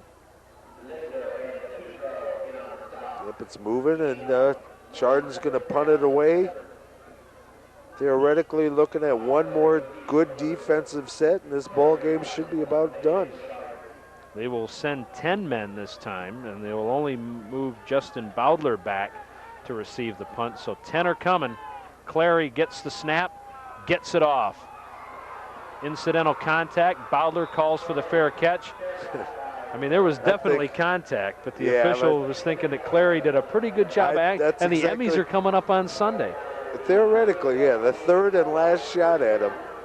I didn't see that too, because it looked like Clary did an extra spin. I mean, he brushed him, there's no doubt, but he did a nice little pirouette there. And you'd have sworn the defender grabbed him by the leg and spun him around. Yeah, the only thing missing was the foot hook behind his head. Double sow cow. I think the one thing he missed on that, he looked at the referee too quick. Yeah. Because, you know, he was looking for it. It was kind of obvious that he was looking for it. And you got to scream louder. Whaley being chased. Whaley looking downfield. Bowdler, double coverage. Incomplete. Ooh. Two officials on the scene say no. Bowdler was double teamed, and I think Vern Hayward was the one at least that looked back to see if he could have picked that off. I'm not sure that there wasn't face guarding on that one, to be quite honest with you. I almost got to agree here, but if you look, if you can't just stick the hands up, you got to be looking back, you know, and making an attempt to catch the ball here. Here you see a hand just rise on Tim Coy. Well, actually, the reason they didn't call it, if you see the end of that replay, Hayward almost intercepted the pass. It was behind the receiver. I don't think that was a catchable ball. And Whaley goes down. Another sack by the Hilltopper defense and another sack by Nate Holy. Nate's played a heck of a game tonight, huh? Called his name quite a few times.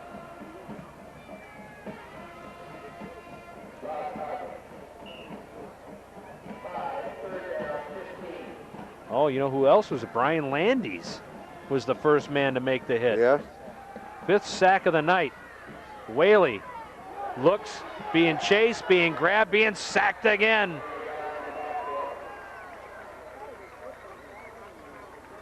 That time it was Nate Holy, but he was helping out Dan Painter. And a timeout for the Leopards with 1:11 to go. It is a 4th down and about 18, 19 maybe.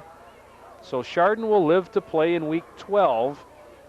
And this was a team, John, that at the beginning of the season came in with very high expectations. And as the regular season progressed, some of those expectations I think were lowered. But after tonight, they may be thinking, you know, this is the kind of team we can be. And this is the kind of team we'd hoped we could be. And there's no reason that we can't continue to play this well and keep going deeper and deeper into this tournament. And plus the thing is, in theory, you pretty much know what your next week's opponent's going to do. So it's like having a super long halftime to adjust to South's tendencies. Assuming, you know, your report held up, that South's going to be the one that's going to be waiting there for him next week.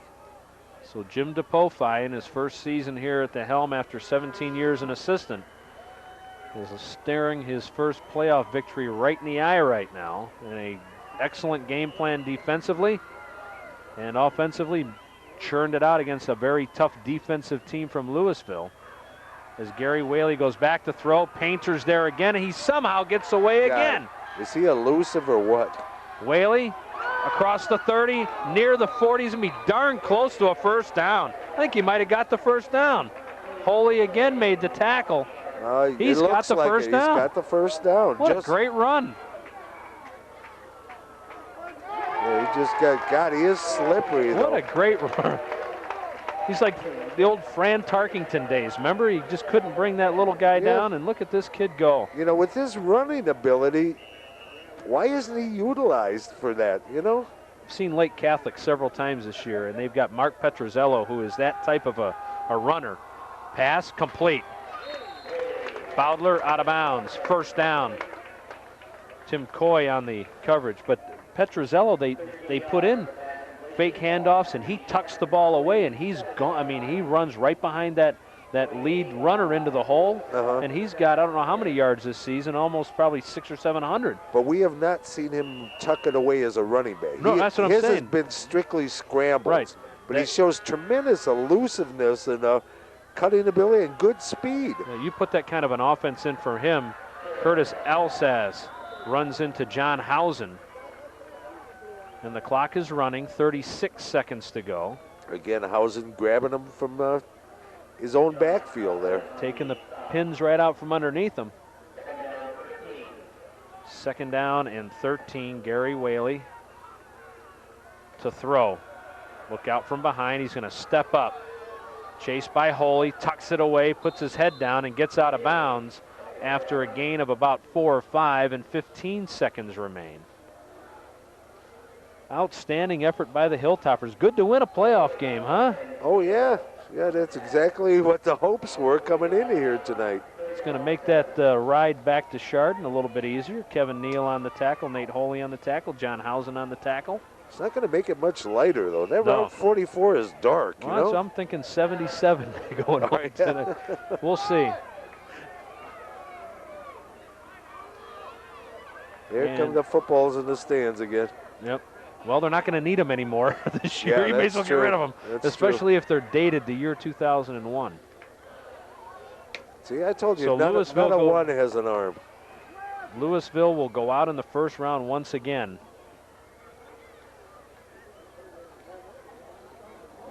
And what's really frustrating about that, John, is when you get the home field advantage like this, you know, you want to try to get these victories. That's why you're happy. This is your place. Yep. But the thing is, this really isn't that old a team. No. You know, if you look down at their class rankings and stuff, Louisville's going to come back next year essentially intact. You got Whaley and Elsass are both juniors, so they're going to be back. You know, their 2 offensive guns are going to be back next year. Yep. So, you know, if they can work on get a little stronger line or something, they're going to be a force next year to be reckoned with. Yeah, and up front they've got 2 of the linemen coming back. 3rd down and 7. More importantly, 15 seconds to go. And Whaley to throw, hobbles back into the backfield and goes down one more time. Dan Painter is there, and Joe Fisher. They'll stop the clock. Timeout will be called by the Leopards. And they're going to work every single play down here. And that play kind of summarized how the evening's gone for the Leopards here tonight. They just haven't had that protection up front. Took away just too much of their game. You know, they're geared. They're a good, solid offensive team, a very good defensive team, a swarming team, but they just couldn't take the battle in the trenches. That's where they lost out big, and they weren't able to get anything going tonight. And the Chardon Hilltoppers, just the opposite, dominated both sides of the ball. Got enough offense to move them into week number 2 of the playoffs. 6 seconds to go. This should be the last play of the ball game. Short of a defensive penalty, I think it will be.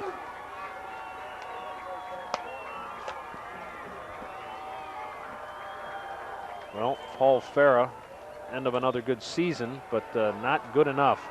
They launch it. Whaley got drilled. That's intercepted.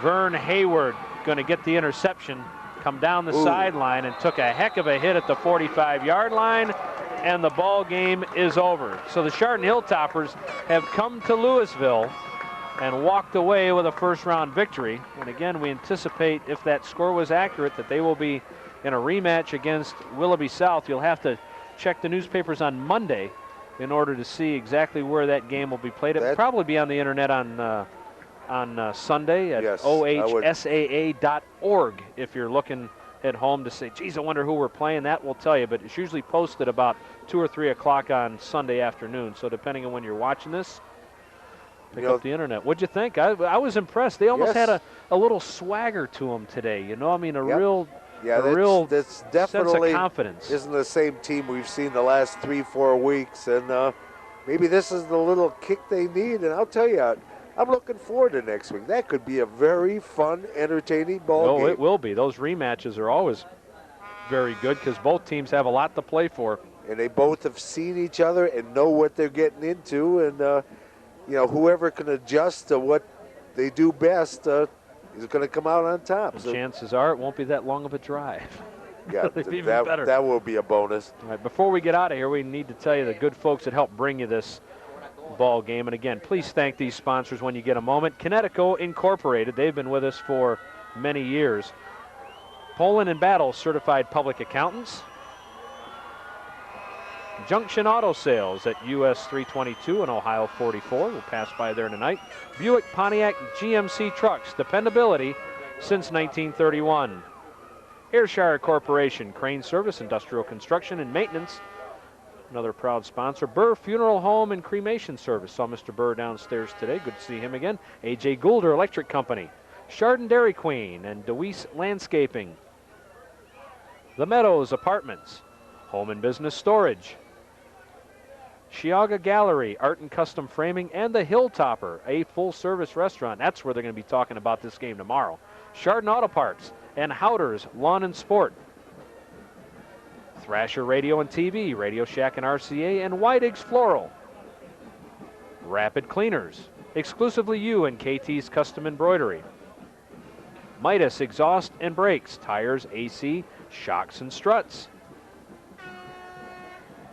And by the Chardon Athletic Booster Club, funding all sports at Chardon High and Chardon Middle Schools. Join the boosters. We do great things for great kids, and your help is needed. And we thank them very much for putting this thing together again for us this year, because this has not come out of the normal GTV fund. This is funded exclusively by those great sponsors that you saw. We'd also like to tell you that tonight's game, of course, is brought to you by GTV, local community programming for northern Geauga County, Burton Township, Burton Village, Chardon Township, the city of Chardon, Hamden, Middlefield Village, and Munson Township. If you want to phone us or fax us, it's 285-9897, or email us at geaugatv@compuserve.com. Well, that's going to do it from Louisville for our spotter, Michael D. So if I called any names wrong, email him at Geauga County, at Geauga TV, because I had nothing to do with it. And my partner, John Walsh, and our executive producer, Dave Jevnikar. I'm Craig D. saying so long from Louisville High School. The final, once again, it's the Chardon Hilltoppers 21, the Louisville Leopards 6. Until we meet again, please be safe, everybody. And week 2 of the playoffs is next week.